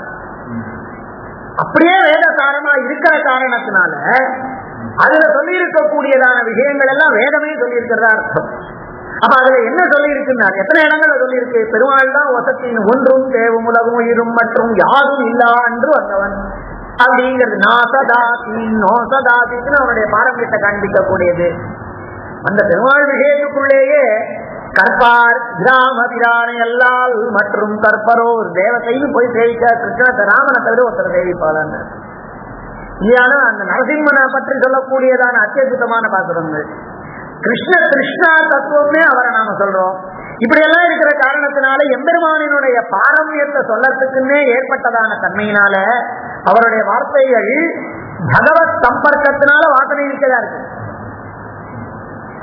ஆனா அந்த வாசனை எங்கேருந்து வந்தது அப்படின்னு ஆழ்வார் வார்த்தைகளுக்கு வாசனை எங்கேருந்து வந்ததுறாங்க. இப்பதான் எங்களுக்கு தெரியுது பிரதிமகா நீ கம் டு நோன்னு அர்த்தம். எங்களுக்கு இப்பதான் தெரியாது அத்தனை பேருடைய புஷ்பங்களும் உன்னுடைய அருகனா காரணமாக உன்னை கொண்டாடணுங்கிறதுக்காக அத்தனை பேரும் புஷ்பங்களை இடும் பொழுது யாதொரு வாசனையானது ஏற்படுறதோ அதனால உன்னுடையதான திருநாமாவையே கொண்டிருக்கக்கூடியதான அவருடைய வார்த்தைகள்ல ஏன்னா சுவாமி தேசிகன் சொல்ற சாய்க்கிற வழக்கம் பூமி பிராட்டியினுடைய அம்சமா வந்த காரணத்தினாலதான் அந்த ஆதி கவியினுடையதான வாக்கு கொஞ்சம் பரிமளிக்கக்கூடியதா எல்லாரும் கொண்டாடக்கூடியதா இருக்கு அப்படின்னு வல்மீ கத ஸ்ரவணதோ வசுதாத்மனஸ்தே ஜாதோ பபூவ சமுனி கவிதான சாமுனிகில அழகு சாமுனின்னு சொன்னா அவர் தான் வேற யாரும் அந்த முனிவர் அப்படின்னு. அதே மாதிரி முன்னாடி ஆழ்வார்களினுடைய சுத்திகள் எல்லாம் நல்லா இருக்கணும் அப்படின்னு சொன்னா அதுக்கு காரணம் உன்னுடைய சம்பர்க்கம் தான் காண்பிக்கிறதுனால யாருடைய அவருடைய பிரபாவம் ஜாஸ்தியா இருக்குமோ இல்லையோ. எந்த ஒரு ஆச்சாரியனை போய் அடைந்து அவரோட கூடவே இருக்கும். அதனால அந்த காலத்துலாம் ஆத்து பழக்கமே பசங்களுக்கு தெரியாது. இவெல்லாம் ஆத்தை விட்டுட்டு சின்ன வயசுல பூனலை போட்டாச்சுன்னா ஆத்தை விட்டுட்டு அவன் ஆச்சாரிய நாட்டுக்கு போயிட்டாங்க. ஆச்சாரிய நாட்டு பழக்கம் தான் அவன் அதனாலதான் அவனுக்கு அந்தேவாசின்னு பேர். அப்ப எதோட சம்பர்க்கம் இருக்கோ அதனுடைய தன்மை சேரக்கூடிய காரணத்தினால பிராட்டி பூமி பிராட்டியினுடைய அம்சமா வந்திருக்கிற காரணத்தினால அவளுடையதான சம்பர்க்கம் அந்த வாசனை முதலியதெல்லாம் இவருடைய வார்த்தைகள்ல இருக்கான். அதனாலதான் எங்களுக்கு அதெல்லாம் அற்புதம் எங்களுக்கு அதெல்லாம் ஆச்சரியமே இல்லை அப்படின்னு. சிங்காரயந்தி குரவஸ்துதியாக எங்க குருக்கள் அதாவது உன்னுடைய குருக்கள் அப்பா முதலியவர்களுக்கெல்லாம் விஷ்ணு சித்தர் முதலியவாளுடைய வார்த்தைகள் எல்லாம் அவ்வளவு அத்தியுதமா வந்ததே எதனால தெரியுமா ஒன் சம்பர்க்கம் இருக்கிறதுனால. அந்த மாதிரி பிராட்டியினுடைய இந்த பிராட்டியின் பேர்ல இடம்பெற்றதான அந்த புஷ்பங்கள் எல்லாம் வாசனை கொண்டு அந்த சரீரத்தை அந்த பிராட்டியினுடைய சரீரத்துல வாசனையை பண்றதானா அந்த பிராட்டியினுடையதான அம்சமாகவே அவற்றிருக்கக்கூடிய ஆழ்வாரனுடைய சுத்திகள் வாசனை மிக்கதாய் சுரபித்வம் பாரம்பரியத்தை நம்ம பேசக்கூடியவைகளாய் அமைந்திருக்கின்றன அப்படிங்கிறத காண்பிக்க. அதுக்கு மேல ஒரு அற்புதம் ஒவ்வொரு ஸ்லோகமே அழகுதான். அதுல ஏதாவது முக்கியமான ஸ்லோகங்களை சொல்லணும்னா அடியனுக்கும் முக்கியமான ஸ்லோகங்கள் பார்த்தேன். அதுல எந்த ஸ்லோகத்தை விடுறதுன்னு தெரியல பார்ப்போம் அப்படி. அதனால ஒவ்வொரு ஸ்லோகத்திலையும் ஒவ்வொரு பதமுமே அழகு. பிரதிமாங்கிற பதங்கள் எல்லாம் அழகு, அப்படிங்கிறதான பதங்கள் எல்லாம் அந்த மாதிரி. அதனால அந்த ஸ்லோகத்தினுடைய ஜிஸ்ட் மாத்திரம் சொல்லிட்டு போயிடுவோம். பதே பரஸ்மின் புவனே விதாது புண்ணியை பிரசூனை புலினே தரைவா மத்தியே பாதாவனி சஹ்ய சிந்தோ ஆசி சதுஸ்தானமிவார்ச்சனம் தே. இது பாஞ்சராத்திர பிரக்ரியாவினுடைய விஷயம். சுவாமி ஒரு விஷயம் ஒன்று சொன்னார்னா அதுல எத்தனையோ அர்த்தங்கள் இருக்கு. பாஞ்சராத்திரிகள்ல அந்த பவித்ரோத்சவத்துல 4 விதமான இடங்கள்ல கொண்டாடுற வழக்கமா அந்த அக்னியை கொண்டாடுறது. கடத்துக்கு ஒரு இதெல்லாம் கொண்டாடுறதுன்னா பூஜை பண்றது. கட பூஜா, அக்னி பூஜா, சண்டில பூஜா அந்த இடம், அப்புறமா மூர்த்தி பூஜா, இந்த 4ஐயும் பண்ற வழக்கமா பவித்ரோத்சவத்துல. கட பூஜா அந்த ஏதோ ஒரு கடம், அப்புறமா அக்னி பவித்ரோத்சவத்துல நிச்சயமா ஆகுதிகளை கொண்டு அது இருக்கும். அதனால யாகாக்னி அக்னி பூஜா, சண்டில பூஜா அந்த இடம். அதே மாதிரி இது இப்ப சுவாமி என்ன காண்பிக்கிறார்னா, அந்த பவித்ரோத்சவாதிகள் எல்லாம் எப்படி 4 வகையான சதுஷ்டான பூஜா 4 இடங்கள்ல பூஜை இருக்கோ, அம்மா உனக்கும் அந்த மாதிரி ஏற்பட்டிருக்கிறது. ஏன்னா பதே பரஸ்மின் உன்னுடைய, அதாவது பாதுகாவினுடைய பெருமைகளை எங்க பறக்க பறக்க பேசி கொண்டாடுறான். பரஸ்மின் பதே அனந்த கருட விஸ்வசேனாதிகள் எல்லாம் கொண்டாடக்கூடியது. அதனால பதே பரஸ்மின், பரஸ்மின் பதே ஸ்ரீவைகுண்டத்துல புவனே விதாது, விதாதா பிரம்மா, அவனுடைய புவனம் பிரம்மலோகம் சத்தியலோகம்.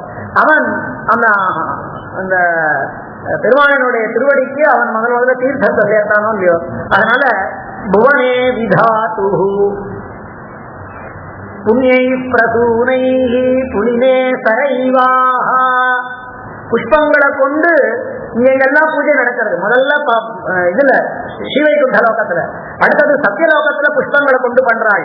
அடுத்தது புலினே சரைவாக, சரையு நதி கரையில பெருமாள் அப்படி எழுந்தருளின போது, ராமாவதாரத்துல அப்படி எழுந்தருளின போது அத்தனை பேரும் அதற்கு பூஜைகள் பண்ணாலே.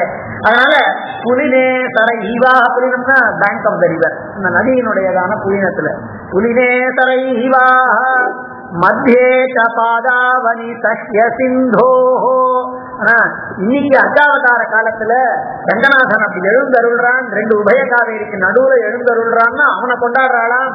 அதனால சஹ்ய சிந்தோஹோ மத்தியேக, அந்த அந்த சஹ்ய காவிரி நடுவினுடையதான இடத்திலேயும் புண்ணிய புஷ்பங்களாலே 4 இடங்கள்ல உனக்கு நாங்க கொண்டாடுகின்றோம்.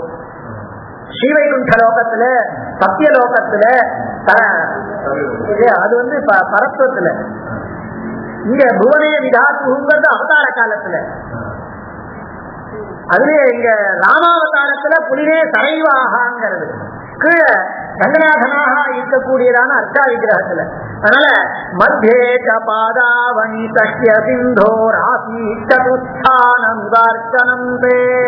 உன்னுடைய அர்ச்சனம் எப்படியானால் சதுஸ்தான அர்ச்சனையை பாஞ்சராத்திரிகள் எல்லாம் பண்றாளோ, கட்டாதிகளிலே கட்டத்துல ஆரம்பிச்சு கண்டிடத்துல அக்னியில பெருமாளினுடையதான மூர்த்தியிலன்னு பண்றது போல உனக்கும் சதுஸ்தான அர்ச்சனமான ஏற்பட்டிருக்கிறதுங்கிறத புஷ்பங்களினுடையதான ரூபமாக காண்பித்தார். மேல கற்பக விருட்சத்தை பண்றது, இப்போ முதல்ல தாமரைகளை கொண்டு பண்ணான்னு சொன்னார், அதுக்கப்புறமா பலவிதமான பூக்களை கொண்டு பண்ணான்னார். இப்போ கல்பக விருட்சத்தை கொண்டு பண்றது அப்படிங்கிறத காண்பிக்கிறார். கல்பக விருட்சத்தினாலே புஷ்பார்ச்சனம் பண்றாளாம். தவைவ ரங்கேஸ்வர பாஹதரக்ஷே சௌபாகியமவ்யாஹதமாஹ சுகாமாஹ சுரத்ருமாணாம் பிரசவை சுஜாதைரப்யர்ச்சயந்த்யப்சரசோ முஹுஸ்வாம். அப்சரசுகள் எல்லாம் இப்ப பூஜை பண்றாளாம். என்னத்துக்கு பூஜை பண்றா தெரியுமா? ஒன்னா பிராட்டியாகியதான நீ பெருமாளை விட்டு ஒரு நாளும் தெரியறதில்லை. இந்த சுபகங்கிற பதத்துக்கெல்லாம் நிறைய அர்த்தம் இருக்கு. என்றைக்கா இருந்தாலும் பெருமாளும் பிராட்டியும் நீங்க பிரியமாட்டாதவர்கள். அந்த காரணத்தினால நீ சுபவை, பெருமாள் உன்னிடத்திலேயே இருக்கான்ங்கிற காரணத்தினால அந்த மாதிரி ஆத்துக்காரோட பிரியாதே எப்பொழுதும் இருக்கக்கூடியதான தன்மை நமக்கு ஏற்பட்டிருக்க வேண்டும்ங்கிறதான ஒரு சௌபாகியத்தை பெறணுமா. சுபதசிய பாவா சௌபாகியம் அப்படின்னா நினைக்கிறவா யாருன்னு, அதாவது தேவலோகத்துல கண்டமேனி சுத்தக்கூடியவாள் தான் அப்சரசுகள் அப்படின்னு அப்சரசுகள் நினைக்கிறாங்க. இந்த மாதிரி என்னமோ சுத்தின்னு இருக்கோம், இங்க ஒரு நாளைக்கு இந்திரன்னா இன்னொருத்தன் வரணுங்கிறாங்க, எங்கோ என்னமோ சுத்தின்னு இருக்கோம், பொது பெண்களா நாம இருந்துட்டு இருக்கோமே. அதனால தவைவ ரங்கேஸ்வர பாதரட்சே சௌபாகியம், பெருமாளை தவிர்க்க வேற எங்கேயும் ரசிக்க மாட்டோங்கிறதான ஒரு சௌபாகியம். அந்த சௌபாகியம் என்றைக்குமே இருக்கக்கூடியது, பிரியாததுங்கிறதான சௌபாகியம். அதை ஆப்து காமா பெறணுங்கிற ஆசை கொண்டு சுரத்ருமாணாம் பிரசவைஹி சுஜாதைஹி அப்யர்ச்சயந்த்யப்சரசோ முஹுஸ்வாம்.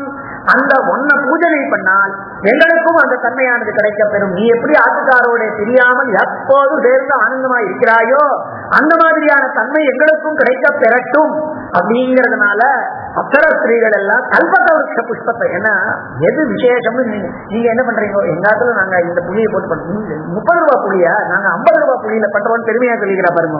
புளிய வச்சுதான் பண்ணியாகணும் குழம்பு. ஆனா அதை எப்படி பண்றோம்னு அதுல ஒரு தாரதமியம் காண்பிக்கிற மாதிரி பெருமாளுக்கு பிராட்டிக்கு பூஜனை பண்ணணுமானா அது புஷ்பங்களால அர்ச்சிக்கணும். ஆனா அது என்ன புஷ்பம், நீங்க என்ன பண்ணீங்க, நாங்க ஜாதி மல்லியை வச்சுன்னு பண்றோம், நாங்க மஞ்ச புஷ்பத்தை வச்சுன்னு பண்றோம், நாங்க கல்பக விருட்சத்தை வச்சுன்னு பண்றோம் அப்படின்றாலும் தங்களுக்கு கிடைக்கக்கூடிய காரணத்தினால. அதனால துரத்ருமாணம் பிரசவை சுஜாதைர் அபியர்ச்சயம் சரசோ முகுத்வாம், கல்பக விருட்ச பூஜையினால சௌபாகியமானது கிடைக்க பெருமைங்கிறதுனால பண்றாளாம். அடுத்தது இதுதான் அடுத்த ஸ்லோகம் வந்து சுவாமியினுடையதான அந்த பிரில்லியன் தேஜோ விசேஷம். அது அற்புதமானது. அதை சொல்லி மாடாது. என்னன்னா நமக்கு எல்லாருக்கும் தெரியும், ஸ்ரீமத் மகாபாரத யுத்தத்துல நான் சிவ பூஜையை நிச்சயம் விடாமல் இருக்கிற வழக்கம் போய் பண்ணிட்டு வரணும்னு சொன்னவா. அப்பதான் அந்த பூஜையை சிவனை பூஜை பண்றது என் காலில் போடுறாங்க அந்த புஷ்பத்தை அப்படின்னு பெருமாள் யுத்த ரங்கத்துல நடுவில் போயிட்டு வரேன் அப்படின்னாரு அப்படின்னு சொன்னதாகவும், அவன் அந்த புஷ்பத்தை அங்கேயே இட்ட பொழுது அடுத்த நாள் அதை சிவனுடையதான திருவடியில இருக்கிற திருமுடியில தேய்த்தான் அப்படிங்கிறதான தீர்த்தன்னுலகள் என்னங்கிறதான பாசுரம் நம்மளுக்கு அந்த பிரசித்தமான பாசுரத்தினுடையதான அர்த்தத்தை ஸ்லோகத்துல காண்பிக்கிறார். அந்த பாசுரத்தினுடைய சாரத்தை காண்பிக்கிறார். நிவேஷிதாம் ரங்கபதே பதாப்ஜே மன்யே சபர்யாம் மணிபாதரக்ஷே ததர்ப்பணாதாபதிதாமபஷ்யத் காண்டீவதன்வா கிரிஷோத்தமாங்கே. காண்டீவதன்வா, காண்டீவவில்லை கொண்டிருக்கக்கூடிய அர்ஜுனன் என்ன பண்ணா, நிவேஷிதாம் ரங்கபதே பதாப்ஜே, ஒரு புஷ்பத்துக்கு இன்னொரு புஷ்பத்தினால அர்ச்சனை. பெருமாளினுடைய பத அப்ஜம் தாமரை தாள், அந்த திருவடி தாமரைக்கு இவன் வந்து ஏதோ ஒரு புஷ்பத்தை வைக்கிறான். அதனால நிவேஷிதாம் ரங்கபதே பதாப்ஜே, ரங்கபதியினுடையதான திருவடியிலே இடம்பெற்றிருக்கக்கூடிய புஷ்பம். மன்யே சபர்யாம் மணிபாதரக்ஷே ஸ்வதர்ப்பணாத் ஸ்வதர்ப்பணாதாபதிதாமபஷ்யத். அவன் என்ன நினைச்சான், அடுத்த நாள் பார்த்தால பிராட்டியினுடையதான மேல வைத்தான். அதாவது பெருமாளினுடைய திருவடியில வைத்தான்னா அந்த பெருமாளினுடைய கீழே பாதுகையில அது என்ன ஆச்சுன்னா அடுத்த நாள் சிவன் முடியில பார்த்தான். அதை அதாவது சிவன் சேவிக்கிறான்னு தெரிஞ்சின்றானா. காண்டீவதன்வா, அதே புஷ்பத்தை காண்டீவதன்வா அவனிடத்திலே பார்த்தான். ஸ்வதர்ப்பணாத் ஆபதிதாமபஷ்யத் காண்டீவதன்வா கிரிஷோத்தமாங்கே, கிரீஷனுடையதான உத்தமாங்கத்துல அவன் உத்தமாங்கத்தினால பெருமாளினுடையதான திருவடியை சேவிக்கிறான் அப்படின்னு. சாதாரணமா நாம ஆச்சாரியனுக்கோ பெருமாளுக்கோ நம்மத்துல நாலு பழம் இருக்கு அப்படின்னா என்ன பண்ற வழக்கம், இருக்கிற பழங்கள்லயே நன்னா பெருசா நன்னா பழமா இருக்கக்கூடிய பழுத்து இருக்கக்கூடிய நன்னா இருக்கக்கூடியத பெருமாளுக்கும் ஆச்சாரியனுக்கும் சமர்ப்பிக்கிற வழக்கம். அதனால இவனுடைய அங்கங்கள்ல கையால அவனை சேவிச்சிருக்கலாம். அந்த நார்த் இந்தியன்ஸ் எல்லாம் பண்றா பாருங்க இப்படிங்கிறா, அவ்வளவுதான். அப்படி பண்றா அவ காலக்காரத்து இது பண்ணி விட வராளா சேவிக்க வராளான்னு நம்மளுக்கு தெரியல. அது முன்னாடி எல்லாம் கொஞ்சமாவது வளைஞ்சிட்டு இருந்தா இப்பெல்லாம் இப்படியே இப்படின்னு விடுறாங்க, முட்டி வரைக்கும் கூட வரதில்லை. சிவனுடைய அந்த பதங்கள் பாருங்க, சிவன் எதை கொண்டு சேவிக்கிறான், கிரிஷ உத்தமாங்கன்னு. அவன் உத்தமாங்கத்துல தலையில அதை பார்த்தான் அந்த புஷ்பத்தை அப்படின்னா அவன் தலையால சேவிச்சிருக்கான்னு அர்த்தமாங்கிறது. அவன் தலையால சேவிச்சிருக்கான்றதுக்கு வேற பதங்கள் இல்லாம உத்தமாங்கத்தினால, ஏன்னா ஆச்சாரியனுக்கோ பெருமாளுக்கோ சமர்ப்பிக்க வேண்டியது உத்தமமானதா இருக்கணுங்கிற காரணத்தினால அதையே உத்தமாங்கத்திலே பார்த்தான் அப்படிங்கிறத காண்பிக்கிறார். நிவேஷ் அந்த அப்படியே அந்த ஸ்லோகத்தினுடைய அந்த தீர்த்த நூலகள் அந்த பாசுரத்தினுடையதான தாத்பரியத்தை பிராட்டின் விஷயத்துல காண்பிக்கிறார். நிவேஷிதாம் ரங்கபதே பதாப்ஜே மன்யே சபர்யாம் மணிபாதரக்ஷே ததர்ப்பணாதா பதிதாமபஷ்யத் காண்டீவதன்வா கிரிஷோத்தமாங்கே. அடுத்த ஸ்லோகத்துல யார் 2-3 பத்திரம் புஷ்பம் பலம் தோயம், அந்த 2-3 இதழ்களா இருந்தாலும் கூட பக்தியோட ஒருத்தர் கொண்டு போய் கொடுப்பார்களானால் பத்ராணிரங்கேர் மணிபாதரக்ஷே விபூதி காமா, எனக்கு செல்வம் வேணும் விபூதி வேணுங்கிறதான எண்ணத்தோட கூட என்ன பலனுக்காக வேணாலும் பெருமாளை தெரிவிக்கிறாள். யார்த்தோ ஜிக்ஞாசு அர்த்தார்த்தி ஞானின்னு 4 பேர் இருக்காளோ இல்லையோ. அதனால அவன் என்ன பதத்தை உத்தேசித்து பண்றான்னு நம்மளுக்கு தெரியாது, என்ன பலம். அதனால பரியாய லப்த புருஹூத பதாஷீனாம் பத்ராங்குராணி விலிகந்தி பயோதரேஷு. பக்தியோட 2 இலைய பெருமாள் திருவடியில இட்டோமானால் பாதுகைக்கு இட்டோமானால் அவ இந்திராதி பதவிகளை காமிக்கல, அதை வேணும்னு விரும்புவாளானால் அது கூட அவளுக்கு கிடைக்கப்படுகிறது. அந்த சக்தி தேவியினுடையதான பயோதர ஸ்பர்ஷம் கூட அவளுக்கு ஏற்பட்டு ஆனந்தமாக இருக்கிறார்கள் அப்படிங்கிறத அந்த ஸ்லோகத்துல காண்பித்தார். என்னென்ன பதங்கள் வேணுமானாலும் அது கிடைக்கப்பெறும் அப்படிங்கிறது. அடுத்தது லோகத்துல இஷ்டாபூர்த்த விதி அப்படின்னு. இஷ்டாபூர்த்த விதினா யாகம் பண்ணவா சொர்க்கத்தாமோ எஜேத்தன் இருக்கு. பூர்த்தம் அப்படின்னா போற வழியில மரம் நடுறது, இந்த மாதிரி இதெல்லாம் பக்தாளுக்காக தீர்த்த பானத்துக்காக குளம் பண்றதுங்கிறதெல்லாம் சொல்லி இதெல்லாம் பூர்த்த விதிகள்னு பெயர். இப்போ அதன் விஷயத்துல காண்பிக்கிறார். அதாவது ஒரே ஒரு பிராட்டியினுடைய பாதுகா பிராட்டியினுடைய விஷயத்துல எத்தனை அர்த்தங்கள் எடுத்துனார் பாருங்க. நிர்வர்த்தயந்தி தவயே நிசிதானி புஷ்பைர் வைகாரிகாணி பவனானி வசுந்தராயாம் காலேன தே கமலலோச்சன பாதரக்ஷே கிரீடந்தி நந்தனவனே கிருதின புமாம்சஹ. இஷ்டாபூர்த்தத்துக்கு ஸ்வர்கலோக பிராப்தின்னு இருக்கு. யாருன்னா ஒரு நந்தனவனத்தை லோகத்துல அமைத்து அந்த நந்தனவனத்துல இருக்கக்கூடிய புஷ்பங்களை கொண்டு உனக்கு அர்ச்சனை பண்ற மாதிரியாக நந்தனவனத்தை அமைக்கிறாளோ லோகத்துல, அவளெல்லாம் நந்தனவனத்திலேயே இந்திரனுடையதான நந்தனவனத்திலே கமலலோச்சன பாதரக்ஷே கிரீடந்தி நந்தனவனே, அந்த இந்திரனுடைய நந்தனவனத்திலே சௌக்கியமாக இருக்கிறார்கள். சொர்க்கலோகத்தை போய் அவ அடைகிறாள். அதனால பிராட்டிக்கு பூஜனை பண்ணறதுக்கு உபகாரமா இருக்கக்கூடிய வாழ் பெறக்கூடிய பலன். சொன்ன பண்ணுவோம், நம்ம பக்கத்தாத்துல இருந்து அவ நம்ம புஷ்பத்தை பறிச்சுக்கிறான்னு தெரியாது. நாம என்ன பண்ணுவோம், நாமளே பறிக்கிறது இல்லை. ஆத்துல ஆராதனை ஒண்ணும் கிடையாது, நாமளே பறிக்கிறது இல்லை, அவ பறிக்கிறாளேன்னு நினைச்சிட்டு. ஆனா யார் ஒருத்தர் அவாத்துல ஆராதனை நடக்கிறதுங்கிறதுனால தானே கொடுக்கிறானோ, இல்ல அவ பறிக்கிற பொழுது அதை தோஷமா சொல்லாமல் இருக்கானோ, அவனுக்கு பெருமாள் பூஜனைக்கு இன்டைரக்டா உபகாரம் பண்ணான்ங்கிறதான பலன் உண்டு. அதான் இங்க காண்பிக்கிறேன். என்னமோ ஒரு நந்தனவா இங்க ஒரு வனத்தை அமைத்தான், அதுல புஷ்பங்கள் வந்தது, அந்த புஷ்பத்தை எடுத்துட்டு உனக்கு நல்ல புத்தி இருந்தது, தான் சூடி வச்சுக்காம அதை பிராட்டியினுடைய மேல இட்டதுக்காக பலன் என்னடான்னு இவன் அவாத்து போவதான பறிக்க அவனுக்கு பலன் இன்னும் இல்லையா, இவனுக்கு உண்டான் நந்தன வனத்தை அமைத்தான்ங்கிறத காண்பிக்கிறார். அதனால பூர்த்த விதியினுடைய பெருமையை காண்பித்தார். அடுத்ததுல புஷ்பம் புஷ்பம்னு சொல்லிட்டு போங்க. சுவாமி தேசிகனுடைய சூழ்ச்சியாச்சு. அது என்ன புஷ்பம்னா சிவப்பு பருப்பு கருப்பும் வெளுப்புமா இருக்கக்கூடிய புஷ்பங்கள் தானா இருக்க முடியும். நம்ம இதுல சம்பிரதாயத்துல புஷ்பம்னா வேற எதுவே தானே நம்ம சொல்லிட்டு இருக்கோம். அது போய் தேசிகம் 8 ஸ்லோகம் ஆச்சு, 9 ஸ்லோகம் ஆச்சு, அது இல்லையே எட்டவே இல்லையே அப்படின்னா சுவாமி அதை விடல. 10வது ஸ்லோகத்துல காண்பிக்கிறார். அர்ச்சந்தியே முரபிதோ மணிபாதரக்ஷே பாவாத்மகைரபி பரம் பவதீம் பிரசூனைஹ மந்தாரதாமசுபகைர் மகுடைரஜஸ்ரம் பிருந்தாரகா சுரபயந்தி பதம் ததீயம். 2 பூவை யார் எதை எடுத்து போடுறானோ அவன் இந்திரனாரா, இன்னொருத்த எடுத்து போடுறதுக்கு நந்தனவனத்தை அமைத்தானோ அவன் சொர்க்கலோகத்துல போய் ரமிக்கிறான்னு கீழ் ஸ்லோகங்களை சொன்னார்.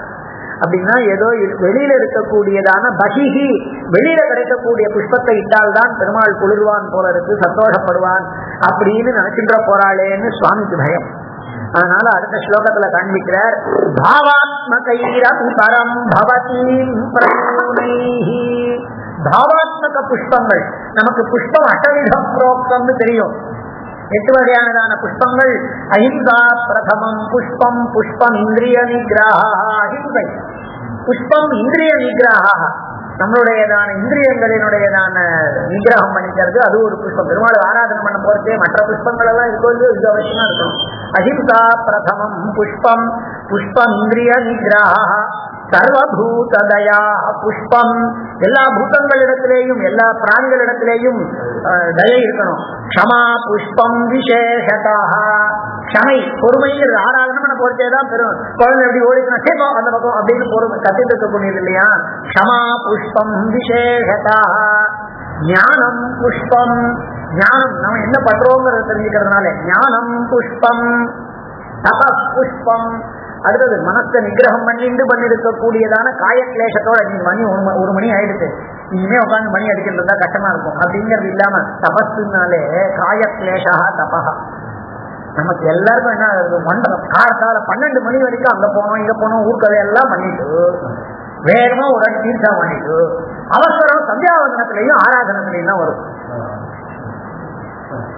இதுலதான் நம்ம குறைச்சிக்கிறது எங்க அப்படின்னு, நீ 10 காயத்ரி பண்ணிக்கலாம், நீ ஒரே ஒரு பிராணாயாமம் பண்ணிக்கலாம், அப்படி பண்ணிக்கலாம் குறைச்சிக்கிறது எங்கடான்னா, என்னைக்கோ ஒரு நாள் ரொம்பவும் முடியாத போது தேகம் அசக்தமா இருக்கிற பொழுது பண்ணலாம்னு சொன்னதை நாம என்ன பண்ணிடுவோம்னா, இதுல மணி 12 மணிக்கு என்னடா பண்ண 12 மணிக்கு எங்கோ அங்க போயிட்டு அவரை பார்க்க போனோம் அப்படிலாம் இல்லையே அது. அதனாலதான் தபஸுங்கிறது என்னன்னா காயக்லேஷா தான் தபஸுக்கு லட்சணம் போது காயக்லேஷா உடம்ப வருத்திக்கிறது அப்படின்னு. அதனால அதை காண்பிக்கிறார். ஞானம் புஷ்பம் தப புஷ்பம் தியான புஷ்பம் ததைவச. தியானம் எல்லாத்துக்கும் மேல சத்தியம் அஷ்டவிதம் புரோக்தம் விஷ்ணோ புஷ்பம் விஷ்ணோ பிரீத்திகரம் பவேத். தூமலர் தூவி தொழுதுங்கிறதுல காண்பிக்கிறாளே இந்த 8 எண்மாமலர், இதுதான் எண் மாமலர், மற்றதெல்லாம் மலர். எங்காச்சும் இன்னைக்கு 15 புஷ்பங்களை வச்சுட்டு நாங்க ஏதோ ஆராதனை பண்ணோம் அதெல்லாம் தெரியும். ஆனா கோபப்பட்டுண்டேவோ குழந்தைகளை எரிஞ்சு விழுந்துட்டேவோ அத்தனை புஷ்பங்களையும் வச்சு என்ன பண்றது? ஒவ்வொரு ஆசனத்துக்கும் புஷ்பங்களை சமர்ப்பிக்கிறது அப்படின்னு அத்தியத்தா தீர்த்தத்தினால சமர்ப்பிக்கிறது இருக்கலாம். இன்னைக்கு நிறைய புஷ்பம் இருக்குங்கிறதுனால புஷ்பங்களாலேயே சமர்ப்பிக்கலாம் வசதி. ஆனா அந்த பகிரி புஷ்பங்கள் இருக்கு, பாவ புஷ்பம் இல்லைன்னா அப்படி. அதனால அர்ச்சந்தியே முரபிதோ மணிபாதரக்ஷே பாவாத்மகைரபி பரம் பவதீம் பிரசூனைஹி. யார் பாவாத்மகமான அஷ்ட புஷ்பங்களை கொண்டு உன்னை கொண்டாடுகின்றார்களோ மந்தாரதாம சுபகைர் மகுடைரஜஸ்ரம் பிருந்தாரகாசுரபயந்தி பதம் ஸ்வதீயம். அவளுக்கு தேவதைகளே மந்தார புஷ்பங்களை எல்லாம் சூட்டி கொண்டிருக்கக்கூடிய தேவர்களே வணங்கக்கூடியதான பெருமை கிடைக்கும் அப்படிங்கிறத காண்பிக்கிறாள். அதனால பிராட்டியை கொண்டாடக்கூடியதான பெருமை அந்த பாவ புஷ்பங்களை கொண்டிருக்கக்கூடியவாள். அப்படின்னா என்ன சொன்னா, இந்த மாதிரியான நல்ல உத்தமமான குணங்கள் இருக்கக்கூடியவாளுக்கு தேவாதிகளே கொண்டாடக்கூடியதான பெருமையானது கிடைக்க பெறுகின்றது அப்படிங்கிறத காண்பிக்க. அடுத்தது ஒரு அத்தியுதமானதான ஒரு ஸ்லோகம். என்ன காண்பிக்கிறார்னா, நமக்கு புஷ்பம், அந்த புஷ்பமானது கடைசியில பலமா மாறும். அதுதான் லோகத்துல ஒரு பூ இருக்கணும், அந்த பூவானது காயாகி காய் கனியாகும். அது என்ன புஷ்பமோ அந்த புஷ்பம் அதனுடைய பழத்தை கொடுக்கும். அது என்ன புஷ்பமோ அது கொஞ்ச நாள் கழித்து பலனை கொடுக்கும், நடுவுல உதிர்ந்து போகாம. இப்ப இந்த பட்டெல்லாம் இல்லை. சுவாமி காண்பிக்கிறார். ஆனா ஹே பிராட்டி, அஸ்பிருஷ்டதோஷ பரிமர்ஷமலங்க்யமன்யைஹி ஹஸ்தாபசேயமகிலம் புருஷார்த்தவர்க்கம் சித்ரம் ஜனார்தன பதாவனி சாதகானாம் ஸ்வயர்பிதாஸ்து மனசः சஹசா ஃபலந்தி. என்ன தெரியுமா சித்திரம்? என்ன காண்பிக்கிறார்னா, சித்திரம்னு ஒரு பதம். இந்த சித்திரங்கிற பதத்துலதான், சித்திரம்னு ஒரு ஸ்லோகத்துல 3/4 பதம் இருந்ததுன்னா அந்த கவிகளினுடையதான புத்தியில வேற ஏதோ அர்த்தம் ஓடுறதுன்னு அர்த்தம். என்ன காண்பிக்கிறார்? அம்மா, நாங்க யாராவது 2 புஷ்பங்களை உனக்கு இட்டால்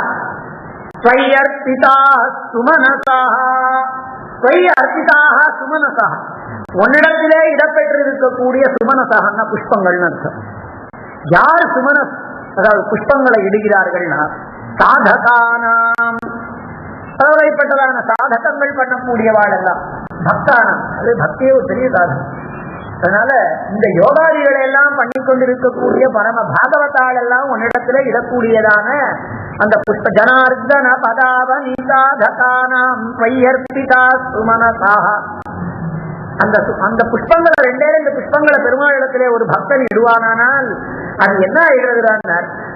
தர்மம், அர்த்தம், காமம், மோட்சம் என்ன பலன் அவன் எதிர்பார்க்கிறானோ சதுர்வர்க்கம் அவன் எதிர்பார்க்கிறதான பலத்தை காட்டிலும் அதிகமா கொடுக்கிறது. எப்ப கொடுக்கறதுன்னு சஹசா பலந்தி அப்படின்னு.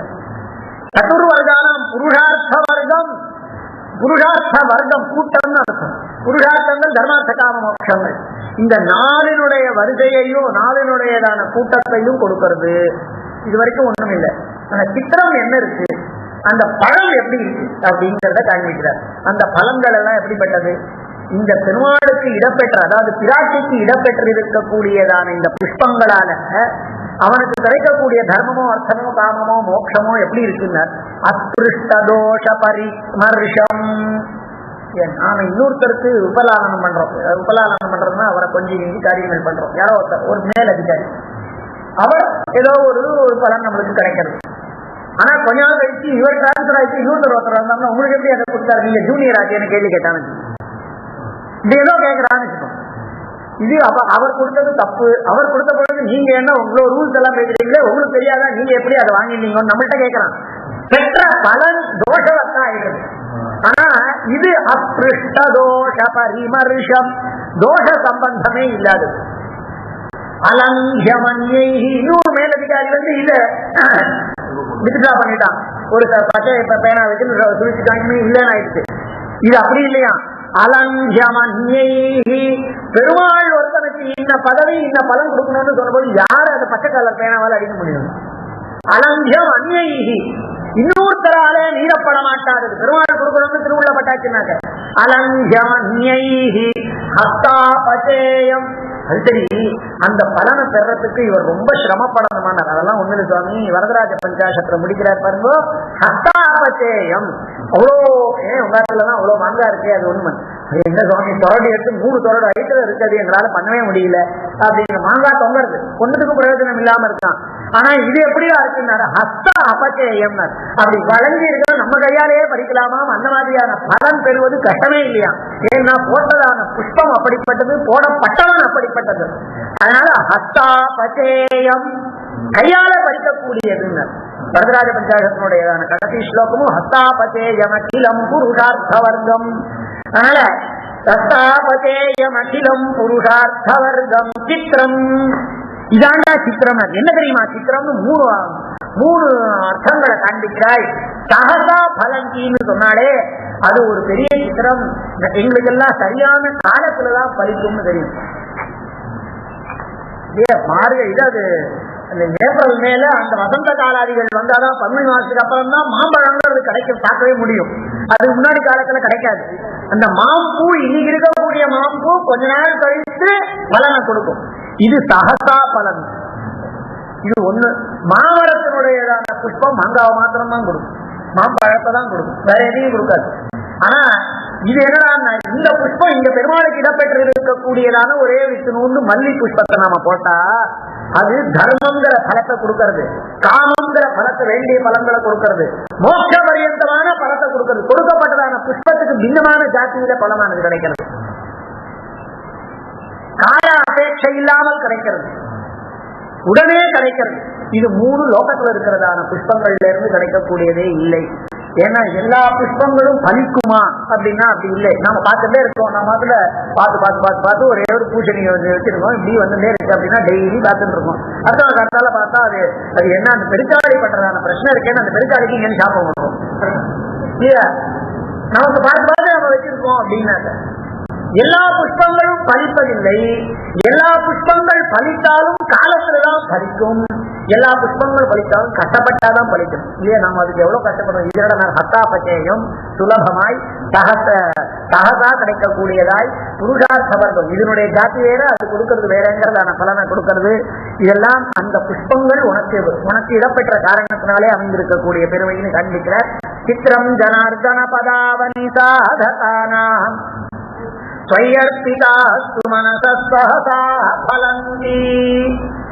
அதுக்கப்புறமா தேவதைகள் எல்லாம் பண்ணக்கூடிய அர்ச்சனைகள்.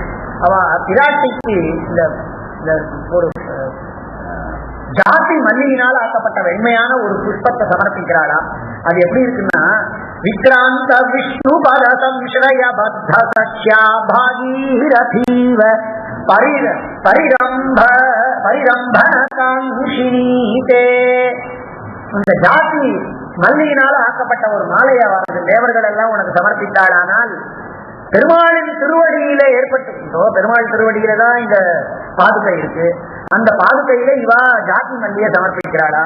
அதனால பெருமாள் திருவடியில தோன்றிய உண்மையானதான கங்கை இருக்கு, அந்த கங்கையோட கூட தோழமையை பாராட்டணும்னு நினைத்து கொண்டிருக்கிறது போதும் அப்படின்னு அந்த மாலை வெளுப்பா இருக்கிற காரணத்தினால, ஏன்னா சுவாமி சொல்லியிருக்கிறதுனால அது ஜாதி மல்லியா இருக்கணும்னு வியாக்கியான கர்த்தாக்கள் காண்பிச்சிருக்கா. பாகீரதீவ பரிரம்பன காமிஷே, உன்னுடையதான அதாவது பெருமாள் திருவடி சம்பர்க்கம் நமக்கு ஏற்பட்டது. பாகீரதி நினைக்கிறாளா, பெருமாளினுடையதான அந்த பாதுகா சம்பர்க்கம் வேண்டுங்கிற காரணத்தினால மாலா ரூபமா வந்து பாகீரதி உன்னை கொண்டாடுகின்றாள், கங்கை கொண்டாடுகின்றாள் போலும் அப்படின்னு காண்பித்தார். அதுக்கு அடுத்ததான ஸ்லோகம் ஒரு அற்புதமான சாஸ்திர விஷயம் காண்பிக்கிறார். என்னன்னா, ஏனாமரங்கபதேர் மணிபாதுகே த்வாம் அப்யர்ச்சயந்தி கமலைரதிகர்த்து காமாஹ ஆரோபயன் த்வய அவஹிதா நியதிக்ரமாஹத்தான் கல்பாந்தரீய கமலாசன பத்ரிகாசு. பெருமாளை எத்தனையோ பலனுக்காக பூஜிக்கிறாள், பிராட்டியை பூஜிக்கிறாளா. சக்கரத்து நியாயம்னு ஒண்ணு இருக்கு. சக்கரத்து நியாயம்னா எந்த விதமானதாக உபாசிக்கிறோமோ அந்த விதமான பலனை பெறும். தேவதையை எப்படி உபாசிக்கிறோமோ அப்படி. ஆனா அங்கெல்லாம் சொல்லாத ஒரு விஷயம் காண்பிக்கிறார் சுவாமி. சக்கரத்து நியாயம் யாதிருஷமானதான உபாசனை இருக்கோ தாதிருஷமான பலத்தை பெறுதல் அப்படிங்கிறது. ஆனா சில பேருக்கு தான் உயர்ந்த பதவியை அடையணும்னு ஆசையா இருக்கு. உயர்ந்த பதவியை அடையணும்னா இருக்கிறதுலேயே உயர்ந்த பதவி எதுன்னு அவன் நினைக்கிறான். பிரம்ம பதவி தான் ஓட்டத்துன்னு நினைக்கிறான். அப்ப பிரம்ம பதவியை அடையணுமானா பிரம்மா உட்கார்ந்து இருக்கக்கூடியதான தாமரை மலர்ல உட்காரக்கூடியதான தன்மை தனக்கு கிடைக்கணும். இந்த நாபி இல்லையா அப்படிங்கறதுல உட்கார்ந்துக்கணும் என்னமா. அதனால எதனால பூஜிக்கிறா பிராட்டிய கமலைஹி அப்படின்னு தாமரைகளால பெருமாளை பூஜிக்கிறத பிராட்டிய பூஜிக்கிறாளா. பாதுகா பிராட்டிய ஏனாமரங்கபதேர் மணிபாதுகே த்வாம் அப்யர்ச்சயந்தி கமலைஹி. கமலங்களால தாமரைகளால யாரெல்லாம் அதிகர்த்து காமாக அதிகாரிகளாக ஆகணுங்கிறதான பதவியிலே மோகம் கொண்டவர்களாய் உன்னை தாமரைகளாலே அர்ச்சிக்கிறார்களோ. ஒவ்வொரு மாலையை சொன்னார், ஜாதி மல்லியை சொன்னார். இப்போ தாமரைகளால அர்ச்சனை பண்ணி பதவி போகணும், பதவி பெறணும்னு நினைச்சாங்க, பதவிக்கு போகணும்னு நினைச்சாங்க. யாரும் பதவி போகணும்னு நினைக்கிறது. அதனால அதிகர்த்து காமாக ஆரோ அந்த மாதிரி யாரெல்லாம் தான் நல்ல பதவியை அடையணுங்கிறதான எண்ணம் கொண்டு தாமரையை அர்ப்பணிக்கிறாளோ அவளுக்கு உடனே விதி இருக்கே. விதிங்கிறது இந்த பண்றவாளுக்கு இந்த பலம் வரணுங்கிறதான விதி. அந்த விதி என்ன எழுதிடுறதா, யார் அந்த புஷ்பத்தை இட்டானோ அவன் பேரை பிரம்ம பதவியில வர வேண்டியவா லிஸ்ட் ஒண்ணு வச்சிருக்கு. அந்த லிஸ்ட்ல இவன் பேரை ஏற்றி வச்சுடுறதா. ஏன்னா நமக்கு அந்த லிஸ்ட் தெரியுமோ இல்லையோ. அடுத்த பிரம்ம பதவிக்கு தான் ஒருத்தர் இருக்கார், ஆஞ்சநேயர் இருக்கார் அப்படின்னு. அப்போ அந்த லிஸ்ட்ல அவருக்கு பேர் இருக்கவே சுவாமி நம்மளுக்கு தெரியாது.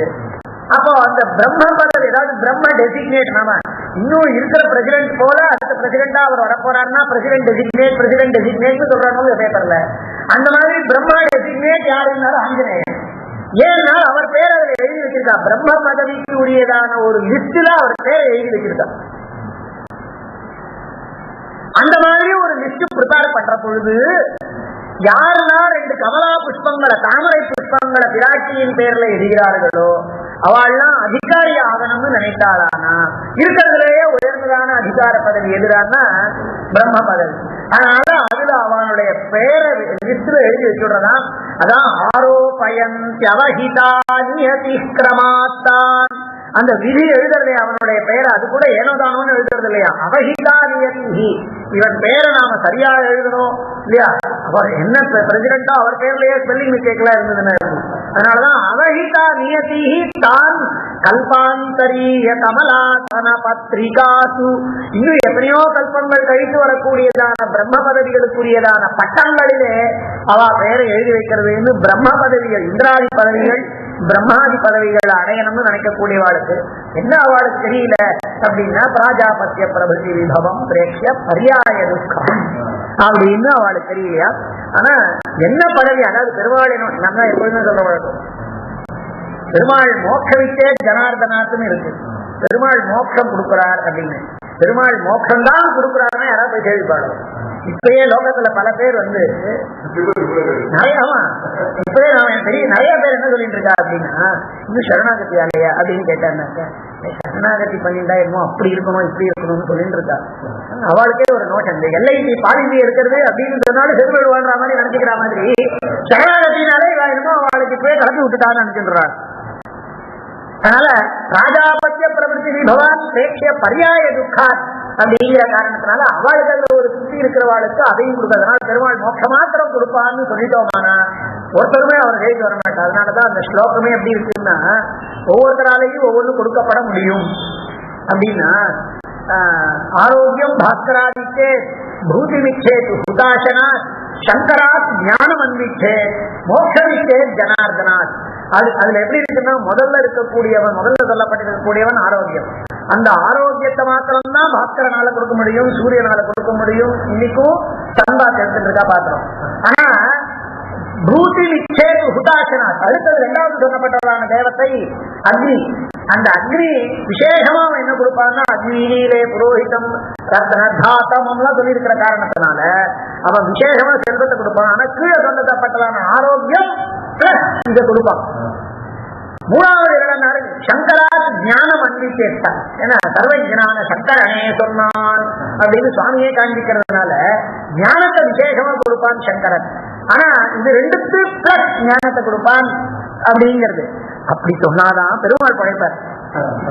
ஏன்னா நாலாவது வச்சுட்டு வர இல்லையா, மோட்சவிக்கே ஜனார்தனா, ஜனார்தனிடமிருந்து மோட்சத்தை பெறணும் அப்படின்னு சொன்னா வெறும் மோட்சம் மாத்திரம் கொடுக்குறாருன்னு சொன்னா அவர்கிட்ட போகவே முடியாது. ஆனா பெருமாள் எல்லாத்தையும் கொடுக்குறாங்கிறது பிரத்யக்ஷ சித்தமாகவும் இருக்கிற காரணத்தினால ஏகை சகிதமா இவைகளோட கூட யாவச்சக்கும் இந்த லோகத்துல இருக்கிற பரியந்தம் சத்திரச்சாயா சுபக சிரச சாமரத்னேன பாரிசாக இதெல்லாம் பிராட்டியினுடையதான திவ்ய கட்டாட்சத்தினாலே லட்சியமா இருக்குன்னு பார்க்கிறோம்.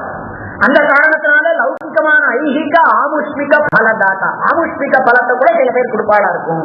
ஆனா அதற்கும் மேம்பட்டதான யாராலேயும் கொடுக்க இயலாததான அந்த மோட்சத்தை பெருமாள் மாத்திரம்தான் கொடுக்க முடியுங்கிறதுனால ஐஹிக பலங்களையும் கொடுப்பான் பெருமாள். அப்படிங்கறதுனால அவாவா என்ன பதங்களை கேட்கிறாளோ அதையும் கொடுக்குறானா. மனுஜை அடுத்தது ஒரு அற்புதமானதான ஸ்லேஷை காண்பிக்கிற லோகத்துல சர்பாதிகள் எல்லாம் கடிச்சு விடுத்து அப்படின்னு சொன்னா உடனே விஷ வைத்தியன் கிட்ட எல்லாரும் ஓடுறான். அந்த விஷ வைத்தியன் ஏதோ பச்சை இதெல்லாம் எடுக்கிறான், பச்சை மூலிகைகள்லாம். அந்த மூலிகை எப்படி இருக்கு, நல்லா வாடி போன மூலிகையாவா இருக்கும். நாம என்ன சொல்றோம், அவர் பச்சைல சாறு கொடுத்தார் அப்படின்றோம். அந்த பச்சை இலையா இருக்கணும், அதனாலதான் அதுக்கு பச்சை இலைன்னே பேரு. அது நல்லா பசுமையா இருக்கணும், புளிஞ்சா சாறு வரணும். அது சர்ப்பாதிகளாலே கடிப்பட்டிருக்கக்கூடியதான ஒரு மனுஷனுக்கு அந்த ரோகம் போவதற்கு பச்சிலை வேணும். அந்த பச்சிலையும் சாறு மிக்கதா இருக்கணும். இப்ப என்ன சொல்றாரு சுவாமி, ரங்கநாதங்கிறவன் ஒரு மகா வைத்தியன்னு சொன்னார். வைத்தியோ நாராயணோ ஹரிஹன்னு. ஆனா வெறும் வைத்தியன் இல்ல, இவன் எப்படிப்பட்டவன விஷ வைத்தியன். ஏன் தெரியுமா, நீங்க அவருக்கு என்ன பெயர் வச்சிருக்கீங்கன்னா ரங்க நரேந்திர சக்தியா. நரேந்திரங்கிற சம்ஸ்கிருத பதத்துக்கு ராஜான்னு ஒரு அர்த்தம், இன்னொன்னு விஷ வைத்தியன்னு அர்த்தம். நரேந்திரஹன்னா விஷ வைத்தியன்னு அர்த்தம். அப்போ ரங்கநாதங்கிறதான ஒரு விஷ வைத்தியன். ஸ்வயர்ப்பிதானி மனுஜைர் மணிபாதரக்ஷே துர்வாங்குராணி சுலபான்யதவா துலஸ்யாஹ. நீங்க உங்க காலத்துல எதை வச்சு கொண்டு பூஜை பண்ணீங்கன்னு ஒருத்தர் கேட்டா, எல்லாத்துல ஒண்ணுமே கிடைக்கல, ஏதோ அந்த பக்கமா புல்லு மண்டி இருந்தது, 4 புல்ல எடுத்து பண்ணேன், அதனால அது தோஷமான ஒன்னும் தோஷம் இல்லையாது. சுலபானி தூர்வாங்குராணி, அந்தந்த பக்கமா போயிட்டு இருக்கக்கூடியதான தூர்வா, தூர்வானாக்கா அருகம் புல்லு. அதவா துலசியா, 4 மழை பெய்யுதுன்னா துளசி அதுவா முளையிறது. நாம தான் காடா இருக்கு அப்படின்னு வெட்டி வெட்டி வேணா போடுறோமே தவிர வாஸ்தவமா சுலபமா கிடைக்கக்கூடியதான். அதனால சுலபானி தூர்வாங் புராணி அதவா துளசியா, சுலபமா கிடைக்கக்கூடியதான இவற்றையெல்லாம் ஒன் பெயர்ல இதை பெற்றால் அர்ப்பிதானி. அது என்ன தெரியுமா ஆயிடுறது, உனக்கு போடப்பட்டதான இந்த தூர்வாவும் வெறும் புல்லும் வெறும் துளசியும் என்ன ஆயிடுறதுன்னா தாராதிகாஹ தபதி ரங்க நரேந்திர சக்தியா. அம்மா உன் திருவடியில உன் பெயர்ல இடம் பெற்றது, உன் பெயர்ல இருக்கானே அவன் ரங்க நரேந்திரன், அவனுடைய சக்தியினால அது ரொம்பவும் சாரவத்தா போய் அந்த வெறும் துளசி ரொம்ப சாரம் கொண்டுதான் ஆயிடுறது. இந்த அருகம்புல் ரொம்பவும் ரொம்ப பலம் கொண்டது. சாரம்னா உள்ளுக்குள்ள விஷயத்தை கொண்டதுன்னு அர்த்தம். அது வெறும் துளசியா இருக்கிறது இல்லை. அவனுக்கு போட்ட பிறகு பெருமாளுக்கு திருவடியில இட்ட பிறகு அது என்ன ஆயிடுறதா அப்படின்னா அதுக்கு ரொம்பவும் வீரியம் அதிகமா போயிடுறதா. இவனுடைய பாப்பங்களை எல்லாம் தொலைச்சி இவனை அந்த லோகத்துக்கு தூக்கிட்டு போற அளவுக்கு அது ஸ்ட்ராங்கா இருக்கும். அந்த தூண்டு புல்லு இவன் அதுல ஏற்றி வைக்கக்கூடிய அளவுக்கு. அதனால சாராதிகாக, அதிகமான சாரம் கொண்டு அது இவனை நிக்க வைக்கிறது. சாராதிகாக தபதி ரங்க நரேந்திர சக்தியா சம்சாரநாகதமனௌஷதயோ பவந்தி. சம்சாரங்கிறதான நாகம் சர்ப்பம், அதனால கடிக்கப்பட்ட பொழுது ஓஷதிகளா ஆயிடுறது. சம்சார நாகம் கடிக்குதுன்னா உடனே எங்க போங்கோ அப்படின்னு சொன்னா ரங்க நரேந்திரன் கிட்ட போங்கோன்னா. எதோட போங்கோன்னா அருகம்புல நீங்களே பச்சையை எடுத்துன்னு போயிடலாம். இப்ப என்ன விஷயம் அதுல அப்படின்னா, நரேந்திரங்கிறதுக்கு மற்ற வாழ்க்கெல்லாம் நாம பயந்துட்டு போகணும், அவா பச்சையில எடுக்கணும். இங்க அப்படி இல்லையா, சந்தாரங்கிற சர்ப்பம் கடிச்சதுன்னு தெரிஞ்சதுன்னா, சில நேரங்கள்ல ராஜா இவன் போய் கேட்டாக்க என்ன பாம்பு கடிச்சது, சில பேர்லாம் பேப்பர்ல போட்டிருந்தான் அன்னைக்கு, அவன் பாம்பை கொண்டு அதை எடுத்துன்னு வந்தான் கூட ஸ்டேஷனுக்கு, இதுக்கு டாக்டர் கிட்ட அடிச்சு கொண்டுட்டு இந்த பாம்பு தான் கடிச்சதுன்னு காண்பிக்கிறதுக்காக எடுத்துன்னு வந்தானா. ஏன்னா இந்த பாம்புக்கு இந்த விஷய முடிவுலாம் வச்சிருக்கா. இவன் என்ன சொன்னார், நீங்க கவலையப்பட வேண்டாம், சந்தாரங்கிற நாகம் கடிச்சிருக்குமானா நீங்களே மூலிகையும் எடுத்துன்னு போயிடுமோன்னு. என்னடா மூலிகை அப்படின்னா, ஒரு தூர்வா, இந்த அருகம் புல்லு, அப்புறமா துளசி, இதெல்லாம் எங்க தேடிட்டு போகக்கூடிய அளவுக்கு அந்த மெடிக்கல் ஷாப்ல தான் கிடைக்கும், இங்க கிடைக்காதுங்கிறதெல்லாம் இல்லையா, சுலபான். இதை எடுத்துட்டு போனா என்ன ஆயிடுறாங்க, நீ எடுத்துட்டு போறே இத்துணுன்னு அருகம் புல்லும் துளசியும் சாராதிக்காக, சாரம்ங்கிறதுதான் சாறு, அதுதான் சம்ஸ்கிருத தமிழ்ல சாருன்னு வந்துருக்கு. அது நாம புரிஞ்சா மூலிகைனாலே இது புரிஞ்சா வரணும். அது பெருமாளான வைத்தியோ நாராயணோ ஹரிங்கிற காரணத்தினால அவன் இடத்துல போய் அதை போட்டோமானா அது சாராதிக்கமாயிடுறது. அதனால நமக்கு எவ்வளவு வேணுமோ அதுக்கும் மேம்பட்டதான அளவுக்கு அதுக்கு சாரம் வந்துடுறது. அதனால நாம மாத்திரம் இல்ல, யாகத்தை ஒருத்தர் பண்ணாடானா அதுக்கு மேல 7 தலைமுறை கீழே 7 தலைமுறையை காப்பாற்றுறது அயஜ்னோவா ஏஷா அப்படின்னு இருக்கும் இல்லையோ. அந்த மாதிரி இவன் ஒரே ஒரு அந்த வம்சத்துல ஒருத்தர் நல்லவனா பெருமாளுக்கு போய் இதெல்லாம் கொண்டு போய் கொடுப்பானால் அது சாராதிக்கம். இவன் ஒருத்தரை காப்பாற்றுறது இல்லையா, சாராதிக்கமா இருக்கிறதா. சாராதிகா சபதி ரங்க நரேந்திர சக்தியா சந்தாரணாகதமனௌஷதயோ பவந்தி அப்படின்னு நரேந்திர சங்கத்துல சேகையை வைத்து சந்தாரணாகம்ங்கிறதுக்கு அடிபட்டதுன்னா அதுக்கு எல்லா விதமான அருமையானதான மூலிகையாக இருக்கு அப்படின்னு. ஆமா, இது மூலிகை சாஸ்திரம் வரைக்கும் போயிட்டாரு சுவாமி. இதுல நிறைய விஷயங்கள் அதுல இருக்கு, மேல காண்பிக்கிறார். அடுத்தது, யாரெல்லாம் சஹஸ்ர பத்திரம், அதாவது 1000 தாமரைகளை கொண்டு பூஜை பண்றாளோ அவளுக்கு என்ன சுவாமி பலன் கிடைக்கும் அப்படின்னு யோசிச்சா உடனே அவ 1000 கண்ணனாக ஆகுவார்கள். 1000 கண்ணன்னா இந்திரன். சஹஸ்ர பத்திரைஹி சஹஸ்ர நேத்ராக, சஹஸ்ர பத்திரங்களால கொண்டாடக்கூடியவாளுக்கு 1000 தாமரைகளை கொண்டு பெருமாளை கொண்டாடுவாளானா அவள் அடுத்ததுல மேல இந்திர பதவிக்கு போய் சேருகிறார்கள் அப்படின்னு சொன்னார்.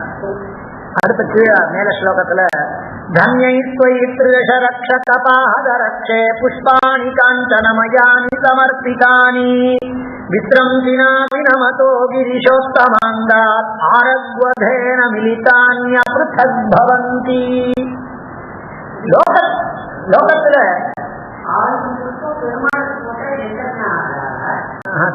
அது கவிகள்லாம் வர்ணிக்கிறதுல 1000 தனித்தனி புஷ்பம் இல்ல, 1000 இதழ் கொண்ட தாமரை. அந்த தாமரை புஷ்பத்தை ஒருத்தன் ஒரே ஒரு தாமரை புஷ்பத்தை இடுவானால் அவன் 1000 கண்ணனான இந்திரனாகி விடுகிறான் அப்படின்னு வர்ணிக்கிறான். 1000 இதழ் தாமரைன்னு நிறைய இவாள்லாம் கவிகள்லாம் வர்ணிக்கிற வழக்கம். பெருமாளுக்கு அந்த மாதிரி சமர்ப்பிக்கா அந்த பதவி ஓடுன்னு நினைச்சிட்டு பண்ணாலானா கிடைச்சி விடுறது. அந்த புஷ்பத்தை இட்டாலே நம்மளுக்கு அதுதான் ரொடிட்டா பிரச்சனை, அப்படி அர்த்தம் இல்லை. அந்த அதிகர்த்து காமாகான்னு இருந்துதானால் தன்யைத்வயித்ரிதசரக்ஷகபாதரக்ஷே புஷ்பாணி காஞ்சனமயானி சமர்ப்பிதானி வித்ரம்சினாமி நமதோ கிரிஷோத்தமாங்காத் ஆரக்வதேன மிலிதான்யப்ருதக் பவந்தி. ஆரக்வத புஷ்பம் அப்படிங்கிறது சிவன் வைத்துக் கொள்ளக்கூடியதான கொன்றை புஷ்பம். அது ஒரு கொன்னை பூன்னு சொல்லுவோம். அது கொஞ்சம் மஞ்சள் கலர்ல இருக்கும் அது. அதனால இவ என்ன சொல்றாங்கன்னா, லோகத்துல தன்யாங்கிற சப்தம் தன கொண்டிருக்கக்கூடியவாள் தன்யின்னு வியாக்கியானம் பண்ணியிருக்கார் ஆண்டவன். இந்த தங்க புஷ்பங்களை கொண்டு பெருமாளை கொண்டாட முடியும் அப்படின்னு சில பேர், அது யாரு தான் சில பேராலதான் சுவாமி முடியும். அதனால தன்யாள் தனிக்காள் அல்லது கொழுத்து வைத்தவர்கள் எல்லாம் யாரெல்லாம் காஞ்சனமயமான புஷ்பங்களை பிராட்டிக்கு சமர்ப்பிக்கிறாளோ அது என்ன ஆயிடுறதுன்னா, இவா காஞ்சன புஷ்பத்தை சமர்ப்பிக்கிறாள். அதே நேரத்துல சிவன் நித்தியம் சேவிக்கிறதுன்னு வச்சுட்டு இருக்கான். அவன் சிவன் தலையில இருக்கக்கூடியதான ஆரக்வத புஷ்பம், ஆரக்வதம்னா இது கொன்றை புஷ்பம், அதுவும் தங்கமயமா இருக்கும். அதனால விக்ரம்சினாஹ வினமதோ கிரிஷோத்தமாங்காதாரக்வதேன மிலிதான்யப்ருதக் பவந்தி. தங்க புஷ்பமா, பக்தர்கள் இட்டிருக்கக்கூடிய தங்க புஷ்பமா, இல்ல சிவன் சேவித்த பொழுது விழுந்திருக்கக்கூடிய ஆரக்வதம் பொன்னை புஷ்பமான்னு அறிய முடியாத அளவுக்கு அந்த தன்யர்களினுடையதான அந்த புஷ்போபகாரமானது இருக்கிறது அப்படின்னு. அதாவது தன்யாளெல்லாம் பண்ணக்கூடியதான இந்த காஞ்சன புஷ்பம் இருக்கு, அவ சிவன் மாதிரி பக்தி கொண்டவாள் அப்படி. அந்த மாதிரி பக்தி இருக்கிறவாளால மாத்திரம்தான் இந்த மாதிரி பண்ண முடியும். தங்கிட்ட இருக்கக்கூடியதான புஷ்பத்தை பெருமாளுக்கு தங்கமயமானதான ஆபரணத்தை சாத்தணும்னு தோணணுமானா அது சிவனுக்கு அளவு பக்தி இருக்கணும் அப்படிங்கிறதான அர்த்தம் அங்க தனிதமாகிறது. பக்தானாம் யதா சம்புன்னு சொன்ன காரணத்தினால. அடுத்தது சில பேர் சாற்றக்கூடியதான புஷ்பங்கள் எல்லாம், பக்தர்கள் சாற்றக்கூடியதான புஷ்பங்கள் பெருமாளினுடைய நகத்தினுடையதான ஒளியினால 2 புஷ்பம் சாத்தினா 4 புஷ்பம் மாதிரி அதிகமாக காண்கிறது அப்படின்னு பெருமாளினுடைய நகத்தினுடைய லாவண்யத்தை காண்பித்தார் மேல் ஸ்லோகத்துல. அதுக்கு அடுத்தது பெருமாள் புறப்பாடு நடக்கிறது. புறப்பாடு காலத்துல பெருமாளினுடைய திருவடி, அந்த திருவடியினால பெருமாள் அப்படி நடக்கிறார். அப்படி நடக்கக்கூடியதான வேளையில பிராட்டியை சாத்திட்டு எழுறார். அப்போ பெருமாளினுடையதான நாபி கமலங்கள்ல இருக்கக்கூடியதான பெருமாள் திருவடிகள் இருக்கக்கூடியதான துளசி புஷ்பம், அந்த துளசி புஷ்பத்துல வாசனையா இருக்கேங்கிற காரணத்தினால, ரசவத்தா இருக்கேங்கிற காரணத்தினால வண்டுகள் எல்லாம் இருக்கு. அப்படி பெருமாள் கிளம்புற பொழுது அசைவு ஏற்பட்ட காரணத்தினால அந்த புஷ்பம், அந்த துளசிகள்ல இருக்கக்கூடியதான வண்டுகள் எல்லாம் மேல எழுகிறது. வண்டு எப்பொழுது சப்தம் வருது. அந்த கவியினுடைய இதான் நடக்கக்கூடியது. கை காலில் ஏதோ ஒன்று விழுந்திருக்கு, அது நடக்கிற பொழுது அசையும். அதுல இருக்கக்கூடியதான ஒரு பூச்சி பறக்கும். இதுதான் விஷயம். ஆனா அது கவிக்கிட்ட வரும் பொழுது எப்படி ஆகிறது? பெருமாள் திருவடியில் இருக்கக்கூடியதானதோ திருத்துழாய், அந்த திருத்துழாயில இருக்கக்கூடிய வாசனைக்காக ரசத்துக்காக நிறைய வண்டுகள் இருக்கு. அப்படி பெருமாள் திருவடியை எடுத்து வைக்கிற பொழுது புறப்பாடு வேளையில இவைகள் எல்லாம் மேல கிளம்புறது. வண்டா இருக்கிற காரணத்தினால சப்தம் எழுப்பது. அது சுவாமிக்கு எப்படி தோன்றது அப்படின்னா புறப்பாட்டுக்காக வாசிக்கப்படக்கூடிய வாக்கியமாக தோன்றது அந்த வண்டுகளினுடைய ஒலி. பரிபந்தி வர்கான் எதுக்காக பெருமாள் எழுதுறார்? தன்னை அடைந்தவர்களை போய் சிந்திக்கக்கூடியவளை அழிக்கணும்னு எழுந்துள்ளாராம். பரிபந்தி வர்கான் தேவர்களினுடைய எதிரிகளை அழிப்பதற்காக நாதே பதம் துவைவேஷயித்தும் பிரவருத்தே. அம்மா உன் பேர்ல தன் திருவடியை வைக்கணும்னு பெருமாள் அப்படி கிளம்பிட பொழுது, இப்படி உட்கார்ந்துட்டு பெருமாள் சரி கிளம்பலாம் அப்படின்னே பிராட்டியின் பேர்ல பாதுகையை சாத்திக்கணும்னு எழுந்தருள்ற பொழுது சத்தம் ஸ்ரீகாம் விஜஹத துளசீம் வமந்தி பிரஸ்தான கால காஹலரவான் பிரதமம் விரேபாஹ. விரேபங்கள் வண்டுகள் எல்லாம் காகலம் ஊதுறதுன்னு இப்படி வாயை வச்சு இப்படி தூக்கி ஊதுவா. கீழே திருவடியில பெருமாள் அப்படி எடுத்து அந்த பாதுகையில அப்படி காலை சமர்ப்பிக்கணும், திருக்கால அப்படி சமர்ப்பிக்கணும்னு வந்த பொழுது அந்த காலில் இருக்கக்கூடிய துளசியினுடையதான வண்டுகள் எல்லாம் எழுந்து மேல உயர எழுந்து அங்கேருந்து ரீங்காரம் பண்றதை பார்த்தா வாயை வைத்து கொண்டு மேலிருந்து ரீங்காரம் பண்ணக்கூடியதான காகல வாத்தியம், அந்த மாதிரி எக்காலம் சொல்லக்கூடியது, அந்த வாத்தியத்தினுடைய புறப்பாட்டு வேளையிலே வாசிக்கக்கூடிய வாத்தியத்தினுடையதான ஒலிய மாதிரி இருக்குன்னு காண்பித்தார். அடுத்தது ரங்கேஷபாத பரிபோக சுஜாத கந்தாம் சம்பிராப்ய தேவி பவதீம் சஹ திவ்ய புஷ்பைஹ நித்யோபதர்ஷிதரசம் ந கிலாத்ரியந்தே நாபீதரோஜமபி நந்தன சஞ்சரீகாஹ. பெருமாள் திருவடியில் இருக்கக்கூடிய புஷ்பங்களினுடைய வாசனை ரங்கேஷபாத பரிபோக சுஜாத கந்தம். பெருமாள் திருவடியில் இருக்கக்கூடிய புஷ்பங்களினுடைய வாசனை, அதுல போய் நல்ல கந்தம், அந்த வாசனையில போய் ரமிச்சு கொண்டிருக்கக்கூடியதான வண்டுகள் எல்லாம் நந்தன சஞ்சரீகாக, தேவலோகத்தினுடையதான சஞ்சரீகாக வண்டுகள். தேவலோகத்தினுடைய வண்டுகள் எல்லாம் எங்கே சுவாமி இங்க வந்து பெருமாள் திருவடிக்குன்னா, தேவர்கள் எல்லாம் புஷ்பங்களை எடுத்து வந்து போடுற பொழுது அந்த புஷ்பங்களோட சேர்த்து வந்துட்டான். சம்பிராப்ய தேவி பவதீம் சஹ திவ்ய புஷ்பைஹி. தேவலோகத்துல இருக்கக்கூடிய புஷ்பங்களோட சக உன்னை வந்து பிராட்டியே பாதுகா பிராட்டியே உன்னை வந்து அடைஞ்சன. தேவர்கள் எல்லாம் புஷ்பங்கள் இடுறா, அப்ப அதுல இருக்கக்கூடிய வண்டுகள் இங்க வந்துடுச்சு. அந்த வண்டுகள் இங்க வந்த உடனே என்ன ஆயிடுறதுன்னா நித்யோபதர்ஷிதரசம் ந கிலாத்ரியந்தே நாபீதரோஜமபி. அதுங்களுக்கு ரொம்பவும் பரிச்சிதமா இருக்கக்கூடியதான நாபி சரோஜம், இந்த பெருமாளுடைய நாபி சரோஜத்துல வாசனையை விட்டு கொடுத்தோம். அது பிராட்டியினுடைய அந்த பாதுகா பிராட்டியினுடையதான திருவடிகள்ல பாதுகா பிராட்டியின் பேர்ல இடம்பெற்றதான அந்த புஷ்பங்கள், அதுல இருக்கக்கூடிய ரசத்துக்காக வந்ததான தேவலோகத்திலிருந்து வந்ததான நந்தனவனத்தினுடைய வண்டுகள் எல்லாம் நாபி சரோஜத்தை விட்டுடுவார். பெருமாளினுடைய நாபி சரோஜத்தினுடையதான கந்தத்தை விட்டுடுறார். நாபி சரோஜத்தை காட்டிலும் இந்த புஷ்பங்களிலே அதிகமானதான கந்தாட்சியம் இருக்கு, கந்தமா இருக்குன்னு அர்த்தம். இதுதான் விஷயம்.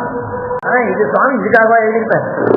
மண்டுகள் எல்லாம் இதை விட்டுடுக்கும் அப்படிங்கிற அபிப்பிராயத்துக்காக எழுதியிருப்பார். அதாவது திருவடி தாமரைகளிலே இடம்பெற்றிருக்கக்கூடிய புஷ்பங்களினுடையதான வாசனையினாலே கவரப்பெற்றிருக்கக்கூடியதான வண்டுகள் எல்லாம் நாவி சரோஜத்துல ஆசையை விட்டுடுத்து. இதுதான் விஷயம். இதுக்காக ஒரு ஸ்லோகம் எழுதியிருப்பாரா? இதுக்கு பின்னாடி ஒரு தாற்பயம் இருக்க வேண்டாமோ? அப்ப என்ன தாற்பயம் காண்பிக்கிறார்? அதாவது பகவான தியானிக்கணும் அப்படின்னு இருக்கக்கூடியவர்கள் எல்லாம், பகவத் தியானிகளான பக்தர்கள் எல்லாம் ஆச்சாரிய சம்பர்க்கத்தை கொண்டு பெருமாளாவா தியானிக்கிறார். அப்படி அவ தியானிக்கிற பொழுது என்ன ஆயிடுறது அப்படின்னா, அவளுக்கு நாபி சரோஜம்னு ஒரு பதம் இருக்கு. நாபி சரோஜம்ங்கிறது பிரம்மாவை குறிக்கிறதுன்னு நம்மளுக்கு தெரியும். பிரம்மாவினுடைய உற்பத்தி ஸ்தானம்.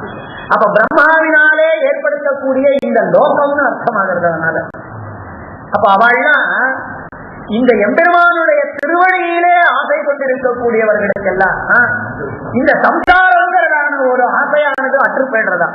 யாருக்கு அப்படின்னா, பிரம்மகிருத்தமானதான இந்த லோகத்துல அவளுக்கு அபிவிருத்தி ஏற்படுறது. அதனாலதான் எப்படி இருக்கு நித்யோ பதர்ஷித ரசம். இவன் இன்னைக்கு மோட்சம் அடையலாம், ஆனா இது நாள் வரைக்கும் நித்திய உபதர்ஷித ரசம் ஆதியே இல்லாமல் உழந்து வந்தான். நித்திய உபதர்ஷித ரசம் தன்னுடையதான பிறப்பிற்கு காரணமா இருக்கக்கூடிய இந்த பிரம்மாண்டம் இருக்கே, அதில் இருக்கக்கூடிய பரிபோகங்கள், அதுல இவனுக்கு அனாதியா இருந்திருக்கக்கூடிய ரசம் அதான் அவன் விட்டுடுறான். நித்யோபதர்ஷித ரசம் நகிலாத்ரியந்தே. இனிமே அதுல அவனுக்கு ஆதரவு வரதில்லை. நாபி சரோஜம் அப்படி நந்தன சங்கரிகா, அந்த நந்தனவனத்தினுடையதான வண்டுகள் எல்லாம் அவன் என்ன புஷ்பங்களை கொண்டு இவ அர்ச்சிக்கிறான்? திவ்ய புஷ்பையினர். இந்த திவ்ய புஷ்பங்கள் தான் நாம கீழே சொன்ன பாவ புஷ்பங்கள், வெறும் லௌகிகமான புஷ்பங்கள். அப்ப இந்த ஸ்லோகத்தினுடைய தாற்பயமே என்ன? எந்த பக்தர்களை, வண்டுகளாகிறதான பக்தர்கள், அதாவது வண்டுகளாகிறவர்கள்னா ஞானத்தையும் அனுஷ்டானம் ஆச்சாரியனுக்கு மாத்திரம் தாங்கிறது இவனுக்கு இருக்கணும். அது ஞானத்தையும் இதையும் ஆச்சாரத்தையும் ரெண்டு ரக்கைகளாக கொண்டிருக்கக்கூடியதான இந்த சஞ்சலீகங்களாகிற வண்டுகள் திவ்ய குணங்களை கொண்டு, அதாவது அகிங்கா பிரதம புஷ்பங்களான பாவ புஷ்பங்களை கொண்டு பெருமாள் திருவடியிலே ஆச்சாரியனாலே உபதரிசிதமான திருவடியிலே போய் சேர்ந்தானால் அனாதி காலமாக அவனுக்கு வந்து கொண்டிருந்ததான இந்த பிரம்மாண்டத்தினுடையதான லௌகிகமானதான ருச்சியானது அற்று போய் அவனுக்கு பெருமாளுடைய நித்திய சம்பர்க்கமானது கிடைக்கிறதுங்கிறதான அபிப்பிராயத்தை கர்ப்பிதமாக காண்பித்தார். அடுத்ததான ஸ்லோகத்துல பெருமாளினுடையதான பேர்ல தேவதைகள் எல்லாம் புஷ்ப விருஷ்டிய பண்றாள். ஆனா தேவதைகள் பெருமாளுக்கு புஷ்ப விருஷ்டி பண்றதுக்கு முன்னாடி பெருமாள் பிராட்டிக்கு புஷ்ப விருஷ்டி பண்றாராம். பாதுகா பிராட்டி எப்படின்னா தன்னுடைய திருவடியை அதுல சமர்ப்பிக்கிறதுனால, அதனால தன்னுடைய தாமரை திருவடியை அதுல சமர்ப்பிக்கிறதுனால பெருமாள் திருமேனியிலே தேவதைகள் பண்ணக்கூடியதான புஷ்ப விருஷ்டி விடத்துக்கு முன்னாடியே பிராகேவ காஞ்சன பதாவனி புஷ்ப வருஷாத் சம்பர்த்திதே சமித தைத்ய பயை சுரேந்திரைஹி. பெருமாள் தங்களினுடைய பயத்தை எல்லாம் போக்கிவிட்டாருங்கிற காரணத்தினாலே சந்துஷ்டமானதான தேவதைகளாலே புஷ்ப விருஷ்டி பண்றதுக்கு பிராகேவ முன்னாடியே பத்மேக்ஷணஸ்ய பத பத்ம நிவேஷலாபே புஷ்பாபிஷேகமுச்சிதம் பிரதிபத்யதேத்வம். பெருமாளாலே பண்ணப்பட்டிருக்கக்கூடியதான திருவடித்தாளை அதிலே இடுதல்ங்கிறதான ஒரு அபிவிருத்தியானது உனக்கு ஏற்படுகிறதுங்கிறத காண்பித்தார். அடுத்தது பெருமாள் ராமாவதாரத்துல எழுந்தருளின பொழுது அந்த ராமாவதாரத்துல दिशि दिशि मुनिपत्न्यो दण्डकारण्य भागेन जहति बहुमानान् नूनमद्यापि मूलम् रघुपतिपदरक्षे त्वत्परिष्कार हेतोरपतित कुसुमानामाश्रमानोकानाम्. ராமன் அப்படி எழுந்தருளின பொழுது அந்த பாதுகாவுக்கு கொண்டாடுறதுக்காக எந்தெந்த மரங்கள் புஷ்பங்கள் எல்லாம் பறிச்சிருந்தாரோ அந்த இடத்தை விட்டுட்டு அந்த ரிஷிபத்திரிகள் அப்புறம் கூட அகலவே இல்லையா. இதுதான் இந்த ஸ்லோகத்தினுடைய சாரம். எந்த மரங்களிலே இருந்தெல்லாம் புஷ்ப ஆசிரம அனோகானாம். அனோகான மரம், ஆசிரமத்தில் இருக்கக்கூடிய யாதொரு மரங்களிலிருந்து புஷ்பங்கள் எல்லாம் இங்க எப்படி இருக்கிற அபசித குசுமானாம் புஷ்பங்களை பறிச்சிருக்காங்க. புஷ்பங்கள் பறிக்கப்பட்டதான யாதொரு மரங்கள் உண்டோ அந்த மரங்களினுடைய மூலம், அதனுடைய அடிப்பகுதிய ரிஷி பத்னிகள் எல்லாம் தண்டகாரண்யத்துல ஒரு நாளும் உடவேதான் அங்கே இருந்தாங்க. என்னன்னா, நாம் பெருமாள் எழுந்தருளின பொழுது நமக்கு பெருமாளை சேவிக்கிறதுக்கு இந்த மரம் இல்லையா உபகாரம் பண்ணிட்டு புஷ்பத்தை கொடுக்குன்னு அந்த ஒரு காரணத்தினால திஷி திஷி முனி பத்னியா, இந்த ஒரு இடத்துல இல்லையா, திஷி திஷி முனி பத்னியா தண்டகாரண்ய பாகே நஜஹதி பகுமானாத் நூனம் அத்யாஹி மூலம். அந்தந்த மரங்களினுடைய மூலத்தை விடல. இது தாற்பயம் இன்னொரு கொஞ்சம் அதிகமான தாற்பயம். என்ன சொல்றாங்க, ரகுபதி பரக்ஷே ஸ்வத்பரிஷ்காரஹே. எதுக்கு புஷ்பங்களை படிக்கிறாங்க? பிராட்டி வந்திருக்கா, பாதுகா பிராட்டிக்கு பரிஷ்காரம் பண்ணணும், அவளை கொண்டாடணும் அப்படிங்கிறதுக்கு, அவளை கொண்டாடுறதுக்காக புஷ்பங்கள் பறித்தாலே அந்த மரங்களை விட்டு போகிறது இல்லை. இதுல 2-3 தாற்பயம். சாதாரணமா நல்லவாளுக்கு என்ன லட்சணம், அது இந்த மரம் நமக்கு உபகாரம் பண்ணிட்டு நல்லவனுக்கு லட்சணம் என்ன சொல்லிட்டு அப்படின்னா, நகிகிருதம் உபகாரம் சாதவோ விஸ்மரந்தின்னு சொன்னான். ஒருத்தர் நம்மளை பார்த்து மரம் மாதிரி இருக்கிறான்னு சொன்னா சந்தோஷப்படணும். 3 ஸ்லோகம் ஏன் சொல்லுவான், ஆனா இப்ப அவகாசம் இல்லை. யாராவது நம்மளை பார்த்து மரம் அப்படின்னு சொன்னா நிச்சயமா தன்யோஸ்மின்னு சொல்லணும். ஏன்னா மரங்கள் தான் இருக்கிறதுலயே வசதியானது. தான் கஷ்டப்பட்டு நிழல மற்றவாளுக்கு கொடுக்கறதுன்னு அர்த்தம். ஸ்வயம் நிஷமிக்க ஆசத்தை பலான்யதி பரார்த்தாய. எந்த ஒரு மரமாவது அதனுடைய பழத்தை அது சாப்பிடுன்னு கிடையாது. விருஷாக சத்புருஷா இவன் நிறைய ஸ்லோகம் அந்த மாதிரி. அதுல தென்னை மரத்தை பத்தி சொல்லும் போது சொன்னான், இத்தினூண்டு ஒரே ஒரு ஆதி காலத்துல இத்தினூண்டு ஜலத்தை ஒருத்தன் கொடுத்தான். அவன் அன்னைக்கு ஜலம் கொடுத்தானேங்கிற காரணத்துக்காக தலையால அந்த பாரத்தை தாங்கிட்டு இருக்கான். தலையால தாங்கறதான் அவன் கொடுத்தது. நாம ஆத்துல துணி துவச்சிட்டு, அந்த காலம் இப்பெல்லாம் எங்க துணி துவச்சிட்டு அந்த பக்கெட் ஜலத்தையும் எடுத்து பக்கத்துல இருக்கக்கூடிய இந்த மரத்துக்கு தான் கொண்டுவோம். சோப்பு ஜலம் அத்தனையும் கெமிக்கல். அந்த ஜலத்தை அதுக்கு கொட்டினா, இவன் அன்னைக்கு நம்மளுக்கு ஒரு பக்கெட் ஜலம் கொட்டினானேங்கிறதுனால அந்த பாரத்தை தலையில தேங்காவை, நம்ம ஒரு தேங்காவை வச்சுட்டு போனோம்னா இப்படி வச்சுன்னு போவோமா, நாம அது இப்படி எடுப்போம், இங்க வச்சுப்போம், இங்க வச்சுப்போம், எத்தனையோ பண்ணுவோம். அதுங்க சிரசி நிகித பாராக நாரிகேலா நரா. சரி, அது இவனுக்கு என்ன கொடுக்கறது? உதகம் அமிர்த கல்பம் தத்யூஹு ஆஜீவிதாந்தம். ஒரு பக்கெட் கொட்டினவனுக்கு இவனுடைய வம்சம் பின்னாடி இவன் தாத்தாவோட தாத்தா வச்சுதான் இருக்கும். அது மறுபடியும் மறுபடியும் மறுபடியும் மறுபடியும் தலையால கொலையா கொலையா கொடுக்கிற ஜலம். இந்த சோப்பு ஜலத்தை கொடுத்தவனுக்கு கொடுக்கறது, அவன் பரம்பரைக்கு கொடுக்கறது என்னத்தை? அமிர்த கல்பம் ஜலம், இனிமையான ஜலத்தை தலையால தாங்கி பாரத்தை தாங்கிட்டு கொடுக்கறதா. அதனால நகிகிருதம் உபகாரம் சாதவோ விஸ்மரந்தி. பெரியவர்கள், நல்லவர்கள், உயர்ந்தவர்கள் எல்லாம் ஒரு நாளும் செய்யப்பட்ட உபகாரத்தை மறக்க மாட்டார்கள்ங்கிறதுனால அன்னைக்கு ராவணா வந்த பொழுது நாம அவனுக்கு பூஜனை பண்ணறதுக்கு இந்த புஷ்பமானது இது மரம் கொடுத்துவேங்கிற காரணத்தினால அந்த ரிஷி பத்னிகள் எல்லாம் அந்த மரத்தை விட்டு போகிறது இல்லையா, மூலத்திலேயே இருக்கிறார்கள் அப்படின்னு சொன்னாங்க. சாதாரணமா இன்னொன்னு என்னன்னா, இப்போ அபசித குசுமானாம்னு ஒரு பதம் இருக்கு. அபசித குசுமானாம்னா பறிக்கப்பட்ட பூக்களை கொண்டது. இப்ப அதுல புஷ்பம் இல்ல. ஒரு மரத்துக்கோ ஒரு இதுக்கோ என்ன அழகுன்னா புஷ்பம் இருந்தாதான் அழகு. ஆனா இது அபசித குசுமம், புஷ்பம் பறிக்கப்பட்டு விட்டது. ஆனா கூட அது அழகா இருக்கான். ஏண்டான்னா சிலதெல்லாம் மெலிஞ்சு போனா நல்லா இருக்கும்னு சொன்னார். தனின்னா சோபந்தே கடித விபவாச்ச அர்த்திஷு நரா. பெரியவாளுக்காக உபகாரம் பண்ணி தான் இழைத்து போவானால் அவன் பிரகாசிக்கிறான்னு சொல்லி. அதனால ராமனுக்கு அர்ச்சனை பண்ணத்துக்காக புஷ்பங்களை ரிஷி பத்னிகளுக்கு கொடுத்திருக்கக்கூடியதான அந்த மரம் இன்னைக்கு கணித புஷ்பமாய் புஷ்பம் அற்று போனாலும் அன்னைக்கு இது கொடுக்கலேன்னு மறக்காம அவன் அங்கே இருக்காளாம், அதை விட்டு போகலையாம். சாதாரணமா நீச்சமானவாள் எப்படிப்பட்டவாள் அப்படின்னா, சுஷ்கம் சரஸ்காரசாக, ஜலம் இல்லாததான நதியை விட்டுட்டு சரச பட்சிகள் போய்விடும். இப்படி எல்லாம் வாடி போனதான இதை விட்டுட்டு வண்டுகள் ஓடி போய்விடும். இப்படி எல்லாரும் போவா. ஜனம் இல்லாததான எஜமானனை விட்டு விட்டு மந்திரி போயிடுவான். ஆனா சர்வம் காரியவசா ஜனோபிரமதே கஸ்யாஸ்தி கோ வல்லபஹான். எல்லாரும் காரியம் ஆகணுங்கிறதுக்காக ஒரு இடத்துல இருப்பாளே தவிர அவளால இவனுக்கு பலன் இல்லைன்னு சொன்னா அங்க யாரும் இருக்கிறது இல்லை.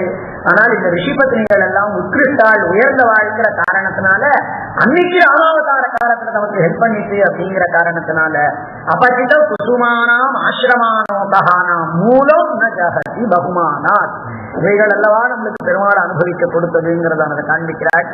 அடுத்தது ஒரு அற்புதமானதான கல்பனையை காண்பிக்கிறார். சிவன் பெருமாளை சேவிக்கிறதுக்கு வரும் பொழுது என்ன இருந்தாலும் அவனுக்கு கல்பக்க இதுதான் இருக்கு, அர்த்த இந்துதான் அவனுக்கு இருக்கு. ஆனா கூட பக்தர்கள் எல்லாம் தாழம்பூவை கொண்டு வந்து சமர்ப்பிக்கிறான். அந்த தாழம்பூவை பக்தர்கள் கொடுக்குறான்னு ஸ்பஷ்டமா சொல்லல, இங்க ஸ்பஷ்டமாகவே பக்தர்களால அப்படின்னு காண்பிச்சார். அப்படி பக்தர்கள் தாழம்பூவை கொண்டு வந்து கொடுக்குறாள் உபகாரமா பெருமாள் திருவடியில. சிவன் வந்து சேவிக்கிறான். அப்போ ரெண்டுமே அந்த அந்த அர்த்த சந்திரனை போன்றே இந்த தாழம்பூவும் இருக்கிற காரணத்தினால அது அப்படியே சிவனுடைய தலையில பூரண சந்திரனாக ஆக்கிவிடுகின்றது அப்படின்னு சொன்னார். இது சுவாமியினுடையதான ஒரு அற்புதமான கல்பனை. அதனால கடயசிங்கிறதான ஸ்லோகம் அர்த்தேந்துவாக இருக்கக்கூடியவன் சேவித்து பூர்ணேந்துவாக ஆகிறான் அப்படிங்கிறத காண்பித்தார். அது பிராட்டியினுடைய நலன். அதுக்கு மேல பரிகரண நியுக்தைஹி பாதுகேரங்க பர்த்து பவனதனய முக்ஷைஹி அர்ப்பிதாம் த்வத்சமீபே வினத விதி முகேப்யோ நிர்விசேஷாம் விரேபாஸ் கதமபி விபஜந்தே காஞ்சனீம் பத்ம பங்கிம்.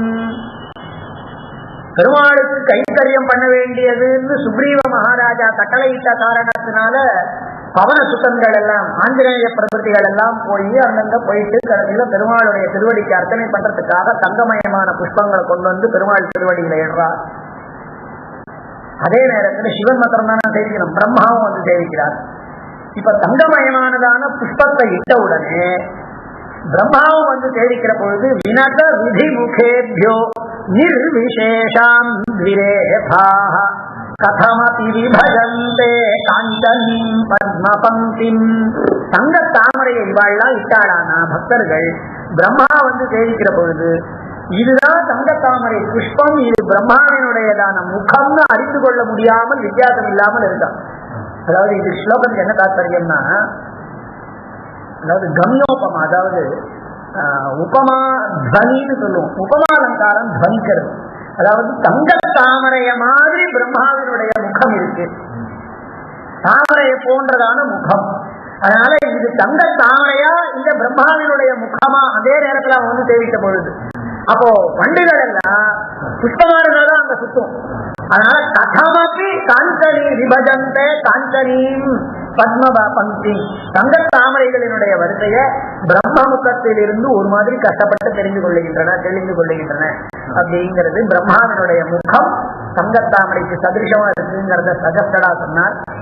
அடுத்ததான ஸ்லோகத்துல விதி சிவ புருஹூத ஸ்பர்ஷிதைர் திவ்ய புஷ்பை ஸ்வைசரணி பதந்தஸ்ததுத்யான பிருந்தாஹ மதுரிபுபதரக்ஷே மஞ்சுபிஸ்வைர் விநாதைஹி அவிதித பரமார்த்தான் நூனமத்யாபயந்தி. அந்தந்த தேவதைகள் எல்லாம் தங்களினுடைய இடத்துல இருந்து புஷ்பங்களை கொண்டு வந்து சேர்க்கிற பொழுது அவைகள்ல வண்டு வந்து சீங்காரமிட்டு அந்த வண்டுகள் எல்லாம் இதுவரைக்கும் தெரிஞ்சிடாத பல விஷயங்கள் எல்லாம் அவிதித்த பரமார்த்தம் வண்டுகள் சீங்காரம் என்றது அது அவிதித்த பரமார்த்தங்களை எல்லாம் சொல்றது. இதுதான் விஷயம். வண்டுகள் அந்தந்த லோகத்திலிருந்து இந்திரன் பிரம்மா முதலியவர்கள் எல்லாம் தங்களினுடைய லோகத்தினுடைய புஷ்பங்களை வந்து சேர்க்கிற பொழுது அதுல வந்து தேர்ந்தெடுக்கக்கூடிய வண்டுகளினுடைய ரீங்காரத்தை கேட்டா நமக்கு தெரியாத பல விஷயங்கள் இதுல இருந்து தெரிகிறது. ஆனா இது சொன்ன உடனே நமக்கு என்ன தோன்றது, ஆழ்வாரினுடைய சூக்திகள் தெரியாத மறைவிலங்களை தெரிவிக்கின்றது அப்படிங்கிறதான அர்த்தத்தை இதுல கண்டுபிடிக்கிறார் இல்லையா. அதனால ஆழ்வாரிடத்துல பக்தி கொண்டு வண்டுகளுக்கு காண்பிக்கிறார். மஞ்சுபிகி ஸ்வைர் நிநாதைஹின்னு தங்களினுடைய இனியதான நிநாதம்னா ஒலிகள். அந்த வண்டுகள் தங்களினுடையதான இனியதான ஒலிகளால பல விதமான அர்த்தங்களை தெரிவிக்கின்றது. இப்ப அதனுடைய தாற்பயார்த்தம் என்ன அப்படின்னா, ஆழ்வாரிடத்துல பிரதிபக்தி கொண்டு அந்த வண்டுகள் ஸ்தானத்துல இருக்கக்கூடிய ஆச்சாரியர்கள் எல்லாம் யாருன்னார், பாஷ்யக்காரர் சுவாமி தேசிகன் முதலியதான ஆச்சாரியர்கள் எல்லாம் ஞானம் அனுஷ்டானங்கிறதான 2 ரெக்கைகளை கொண்டிருக்கக்கூடியவர்களா அவ நமக்கு தெரியாத அவிதித பரமார்த்தங்களை போதிக்கின்றார்கள். அதனால ஏதோ வண்டுகள் வந்து சத்தம் போடுறது அப்படிங்கிறது இல்ல, அந்த ஆழ்வாரிடத்திலே பிரதிபத்தி கொண்டிருக்கக்கூடியதான ஞானானுஷ்டானங்களையே ரக்கையாக கொண்டிருக்கக்கூடியதான ஆச்சாரிய பந்தியானது நமக்கு தெரியாத மறைநிலங்களை தெளிவிக்கின்றதுங்கிறத காண்பித்தார். மேல பெருமாளினுடையதான 2 பக்கத்திலையும் சாமரம் வீசலாம் ரங்கநாதனுக்கு. அப்போ இந்த புஷ்பங்களை வந்து தேவதைகள் எல்லாம் சமர்ப்பிச்சாலானா அந்த புஷ்பங்கள்ல இவ்வளவு நேரம் புஷ்ப வாசனை வந்து இருந்தது. இப்பதான் தெரியறதா அது தேவர்கள் கொடுத்ததான புஷ்பங்கள் தேவ புஷ்பம் இல்ல, அது வேத புஷ்பம் அப்படின்னு. அதனால நிகம பரிமளம் அதுல வரதான். இந்த சாமரங்கள் வீசுற பொழுது தேவர்கள் இட்டதான பூக்களில் இருந்து தேவ புஷ்பமா இல்லாம வேத புஷ்பமாக மாறி அது நிகம பரிமளமாய் வேதத்தின் வாசனைகளை கொண்டு வந்து கொடுக்கிறது. தேவதைகள் இடக்கூடியதான என்னென்ன புஷ்பம்னா அதெல்லாம் சூக்திகள், வேத சூக்திகள். அத்தனை வேத சூக்திகளுமே பெருமாளே எம்பெருமானே பரதத்துவங்கிறதான அர்த்தத்தை அது காற்றுல பல இடங்கள்ல பரவணும் அப்படிங்கிறதுனால அந்த 2 பக்கத்திலையும் வீசக்கூடிய காமராஜிகள் பண்றதுங்கிறத காண்பித்தார். அதுக்கு அடுத்ததான ஸ்லோகம் ரங்கநாதன்கிறவன். நம்ம சாதாரணமா ரங்கநாதன், ரங்கம்ங்கிறதான வார்த்தைக்கு ஸ்டேஜ்னு அர்த்தம். அதனால அதை வச்சுட்டு ரங்கநாதன் விஷயமா அது எப்படி சொல்லாம போயிடுவார். அதனால சுவாமி சாய்க்கிறார், ரங்கநாதன்கிறவன் அந்த ரங்கத்துல ஏறி ஒரு நர்த்தனம் ஆடுறான். அப்படி நர்த்தனம் ஆடுகின்ற பொழுது என்னத்தை காண்பிக்கிறான்? அகில புவன ரக்ஷா நாட்டிகாம். ஸ்டேஜ்ல ஏறி ஒரு டிராமாவை போடுவாளே, இந்த டிராமாவுக்கு என்னடா பெயரு அப்படின்னாரு. அகில புவன ரக்ஷா அப்படின்னு லோகம் அனைத்தையும் காப்பாற்றுதல்ங்கிறதான நாடகம். நாட்டிகாம் தர்ஷயிஷ்யன். சாதாரண நாடகங்கள்ல, சம்ஸ்கிருத நாடகங்கள்ல முதல்ல ரங்க பூஜைன்னு பண்ணுவா. சூத்திரதாரங்கிறவன் தான் முதல்ல வருவான். அந்த சூத்திரதாரங்கிறவன் முதல்ல வந்து ஸ்தாபனா அப்படின்னு ஒரு கர்மாவை ஒன்று பண்ணுவா. ரங்க பூஜான்னு பெயர். கையில அந்த புஷ்பங்கள் எல்லாம் எடுத்து சில ஸ்தோத்திரங்கள் ஸ்லோகங்கள்லாம் சொல்லுவா. அதுக்கு ஸ்தாபனான்னு பெயர். நாந்தின்னு அதுக்கு பெயர். அந்த கர்மா எந்த விதமான இடையூறும் இல்லாம நடக்கணும் அப்படின்னு. நாடகங்கள் எல்லாம் பாத்தீங்கன்னா முதல்ல ஒரு ஸ்லோகம் இருக்கும், அதுக்கப்புறம் நாந்தி அந்தே அப்படின்னு இருக்கும். நாந்தி முடிஞ்ச பிறகு இந்த நாந்தி கர்மாவை முதல்ல வந்து சூத்திரதாரன். அவன் தான் சூத்திரதாரன், அவன் தான் ஸ்டேஜ் மேனேஜர், அவன் தான் அந்த நாடகத்தினுடையதான டைரக்டர். அவன் பண்றான் அப்படிங்கிறது. அவன் தான் ஸ்டேஜினுடைய director, the head of the stage. Ranganathan அவன் தான் ரங்கநாதன். அதுக்கு பெயர் பூர்வ கர்மா. நாடகம் ஆரம்பிக்கிறதுக்கு முன்னாடி பண்ணக்கூடியதான பெயர்.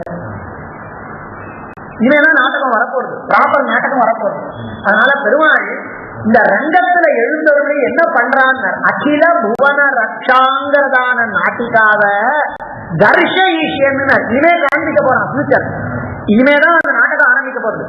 தர்ஷயிஷ்யன் அனிவிஷ தரு புஷ்பை ரச்சிதே ரங்க மத்திய. அப்ப என்ன பண்ணுவா? கையில புஷ்பங்களை எடுத்து இறைப்பாள். அந்த ரங்க விதின்னு பெயர். அந்த ஸ்டேஜுக்கு பூஜை. அத பெருமாள் என்ன பண்றாருன்னா, பெருமாள் அப்படி வந்த உடனே தேவதைகள் எல்லாம் புஷ்பமிடுறாரு. அதுதான் ரங்க பூஜா மாதிரி இருக்கான். அனிமிஷ தரு புஷ்பை ரச்சிதே ரங்க மத்தியே. ரங்க மத்தியன்னா ஸ்ரீரங்கத்துலன்னு ஒரு அர்த்தம், ஸ்டேஜ்லன்னு ஒரு அர்த்தம். அபிநயம் அனுரூபம் சிக்ஷயத்யாத்மனாத்வாம். அந்த ஸ்டேஜ் மேனேஜர் தான் லோகத்து, அதாவது அந்த நாடகத்துக்கு இவன் தான் ஒவ்வொரு பாத்திரத்துக்கும் நீங்க இப்படி நடிக்கணும், இந்த இடத்துல இப்படி பேசணும், இப்படி பண்ணணுங்கிறதெல்லாம் சொல்லிக் கொடுக்கக்கூடிய டைரக்டர். இங்க ரங்கநாதன் பிராட்டிய பார்த்து அவன் எப்படி போறானோ அதுக்கு அனுகுணமா பிராட்டியானவள் அவனுக்கு காலெல்லாம் எடுத்து வைக்கிறாளோ இல்லையோ, அதனால இவன் அவளுக்கு நர்த்தனத்தை சொல்லி கொடுக்குறானா. அபிநயம் அனுரூபம் சிக்ஷயத்யாத்மனாத்வாம் பிரதம விஹிதலாஸ்யா. அவன் வந்து நடிக்கிறதுக்கு முன்னாடி இவன் வந்துடுறான். பிரதம விஹிதலாஸ்யா பாதுகே ரங்கநாதா அப்படின்னு. இந்த நாடக விஷயமானதான சுவாமிக்கு தெரியாது, சாஸ்திரமே இல்லைங்கிற காரணத்தினால நாடக விஷயத்திலையும் நாடக ஆரம்பத்துல இருக்கக்கூடியதான விஷயத்த சொன்னார். மேல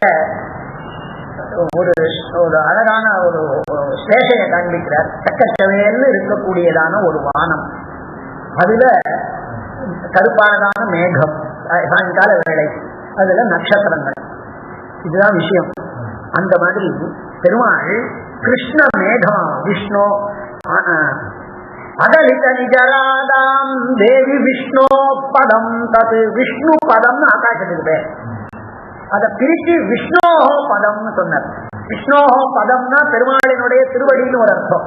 இன்னொரு விஷ்ணோபதம்னா ஆகாசம். அந்த விஷ்ணோபதம் ஆகாசம் எப்படி இருக்குன்னார், அகலித நிஜராகாம், தன்னுடைய தன்மையை விட்டுவிடாமல் திரிபுவனமஹனீயாம் பிராப்ய சந்தியாம் இவத்வாம், பெருமாளினுடைய திருவடி உன்னை அடைந்து அது அழகானதான தன்மையை பவதி விபுத முக்தைஹி பட்டதாரானுஷங்கம் பரிசரபதிதைஸ்தே பாரிஜாத பிரசூனைஹி. பெருமாள் தன்னுடைய திருவடியை பிராட்டியின் பேரிலே சாத்தின பொழுது பாரிஜாத புஷ்பங்களை தேவர்கள் இடுகிறார்கள். ஒருதான் விஷயம். இதுக்கு சுவாமி காண்பிக்கிறார். இந்த கிருஷ்ணமான விஷ்ணு பதம் ஆகாசம், அந்த ஆகாசம்ங்கிறது அகலிக்க நிஜ ராகம், தன்னுடைய ராகத்தை விடாமல். ராகம்ங்கிறதுல ரெண்டு அர்த்தம், ராகம்னா காதல், சிறப்பு, ரெண்டு அர்த்தம் உண்டு. பெருமாளுக்கு இந்த பிராட்டியின் பேர்ல பெருமாளினுடைய காலுக்கு பெருமாளுடைய திருவடி சிவப்பா இருக்கும். அது ராகத்தை விடாமல், அதாவது சிவப்பு தன்மையை விடாமல். அந்த பெருமாளினுடையதான திருவடி பிராட்டியின் பேர்ல ராகத்தை விடாமல், பிராட்டியின் பேர்ல காதலை விடாமல். விஷ்ணு பதம் தது, பெருமாள் அப்படி அன்போட பிராட்டியதா, அதான் அனைத்துக்கிறது தானே அது. அதனால திரிபுவன மஹனீயாம் பிராப்ய சந்தியாவிவத்வாம், சந்தியா காலம் மாதிரி இருக்கக்கூடியதான். ஆகாசத்துக்கு சந்தியா காலத்துக்கும் ஒரு சம்பந்தம். அந்த மாதிரி சந்தியாவை மாதிரி இருக்கக்கூடியதான ஒன்ன பெருமாள் ராகத்தோட சேர்த்துக்கிறாங்க. அப்படி சேர்ந்தானா தேவதைகள் எல்லாம் பெருமாளும் பிராட்டியும் ஒரு சேர்த்தியோ, அந்த சேர்த்தியை பார்த்த உடனே புஷ்பங்கள் இடுறார். அந்த இடப்பட்டதான புஷ்பங்கள் கட்டக்கவேல்னு பிராட்டி, அவளோட கூட பெருமாள் ஆகிறதான மேகம், இது ரெண்டும் கலந்ததுன்னா அங்க இருக்கக்கூடிய புஷ்பங்கள் எல்லாம் நட்சத்திரங்களை மாதிரி ஒளிகின்றன. பவத்விதி புத்தமுக்தை பட்டதாரானுஷங்கம் பரிசரபதிதைஸ்தே பாரிஜாத பிரசூனைஹி அப்படின்னு ஒரு அழகான ஸ்லேஷையினால ஒரு கல்பனா சக்தியை காண்பித்தார் சுவாமி. அதனால இப்ப முடிக்கணும் இந்த இந்த பத்ததிய. அதனால முடிக்கிறதே சர்வத்திர பின்ன விற்த்தாந்தை, எங்களுமே பின்ன பின்ன விற்த்தாந்தங்கள், ஏதாவது விருத்தங்கள்ல தான் இருக்கு. அதனால முடிக்க போற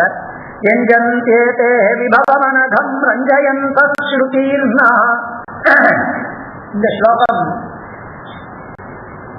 பிராட்டிக்கு வண்டுகள் எல்லாம் புஷ்பங்களை இடுறாள். அதாவது புஷ்பங்களால அபிஷேகம் நடக்கிறது பிராட்டிக்கு. அப்போ வண்டுகள் எல்லாம் ஒலி எழுப்பிடுறாங்க ரீங்கார மண்டலம். இதுக்கு நான் 2-3 அர்த்தங்களை காண்பிச்சேன். இதுதான் கல்பனா சக்தியினுடையதான வீச்சுங்கிறது. எத்தனை வாட்டி இருக்கு அதை சொல்லிட்டாங்க. எத்தனை இப்ப புது ஒரு அர்த்தம் சொல்றாங்க. பிராட்டியில, அதாவது பெருமாள் திருவடிகளை கொண்டு பிராட்டியில சார்த்தி இருக்கிற பொழுது தேவதைகள் இட்டு இருக்கக்கூடிய, பக்தர்கள் இட்டு இருக்கக்கூடியதான அந்த புஷ்பங்கள் எல்லாம் படுறது. அதுல நிறைய வண்டுகள் இருக்கு. அந்த வண்டுகள் ஒலிக்கின்றன. அந்த சப்தம் என்னவா இருக்குன்னாரு, புஷ்பாபிஷேகம் இப்ப நடந்திருக்கு. புஷ்பாபிஷேகம் நல்லபடியா ஆச்சான்னு கேட்கிற மாதிரி இருக்கான். இதுக்கு என்னன்னா சௌஷ்ணாதிகாள்னு பெயர். சௌஷ்ணாதிகாள்னா சுஸ்நானம் பிரிச்சந்தீதி சௌஷ்ணாதிகா. சௌஷ்ணாதிகான்ற சம்ஸ்கிருத பதத்துக்கு நானும் நல்லபடியா ஆச்சான்னு கேட்கிறவன். ராஜாவை பார்த்து இப்படிலாம் ஒவ்வொன்னா கேட்பாங்க. நம்மளே பாருங்களேன், எல்லாத்தையும் காத்தால 6 மணி அன்னைக்கு தீபாவளின்னு தெரியறது. போன் எடுத்த உடனே கங்கா ஸ்நானம் ஆச்சா, எதிர பார்க்கணும். சரி போன்லயாவது தெரிஞ்சிருக்காது, எதிர பார்க்கணும் சுவாமி கங்கா ஸ்நானம் ஆச்சா. நல்லா குளிச்சுட்டு பஸ்ல திரும்ப இருந்து நல்லா பழிச்சுன்னு வந்துட்டு இருக்காரு. அவரை பார்த்து ஸ்நானம் ஆச்சான்னு கேட்கணுமா? ஆனா இது ஒரு பஞ்ச வச்சுட்டு இருக்கோமா இல்லையா, பந்தாவா என்ன அது கேட்கறது. எதிர பார்த்து ஒரு கேள்வி கொடுக்க விரும்ப விசாரிக்காம கங்கா ஸ்நானம் ஆச்சா தீபாவளி ஆச்சான்னு கேட்க வேண்டாமோ, கேட்காம போயிட்டார் அப்படின்றோமா இல்லையா? அதுதான் சௌஷ்ணாதிகாலம். சௌஷ்ணாதிகால்னா சுஸ்நானம் ஆச்சான்னு கேட்கிறவாளாம். அந்த பெருமாளினுடையதான பிராட்டியினுடையதான சேர்க்கையிலே புஷ்ப விருஷ்டிகளை பண்ணி அதுல இருக்கக்கூடியதான வண்டுகள் எல்லாம் திவ்யை புஷ்பைஹி ஸ்னபத ஸ்னபிதவ புஷோ தேவி சௌஷ்ணாதிகாஸ்தே. அந்த வண்டுகள் எல்லாம் வேற யாரும் இல்ல, சுஸ்நானம் ஆச்சா, அபிஷேகம் நல்லபடியா ஆச்சான்னு உன்னை கேட்கக்கூடியவர்கள் அப்படின்னு அந்த வண்டுகளினுடைய ரீங்காரத்துக்கு அடுத்த அர்த்தம் சொன்னார்.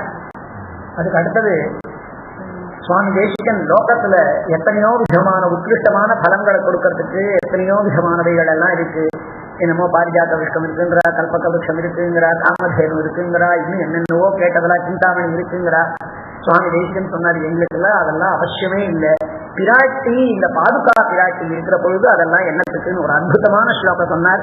கிம் புஷ்பை துளசீதரைரபி கிருதம் தூர்வாபி தூரே ஸ்திதா त्वत्पूजासु मुकुन्द पादु कृपया त्वं कामधेनुस्तताम् प्रत्यग्राहृत दर्प पल्लव गर्भ पल्लवलव ग्रासाभिलाषोन्मुखी धेनुस्तिष्ठतु तावतिष्ठ भवन द्वारोपकण्ठस्थले. அற்புதமான ஸ்லோகம். என்ன சொன்னார்? பெருமாளை கொண்டாடுறதுக்கு, பிராட்டிய கொண்டாடுறதுக்கு ஒரு 2 துளசி எடுத்துருவாங்க. இவ்வளவு நேரம் இவ்வளோ தூரம் சொன்னார். 2 துளசி, 2 புஷ்பம், 2 தூர்வா அப்படின்னாரு. இப்ப கடைசியில முடிக்கிறதே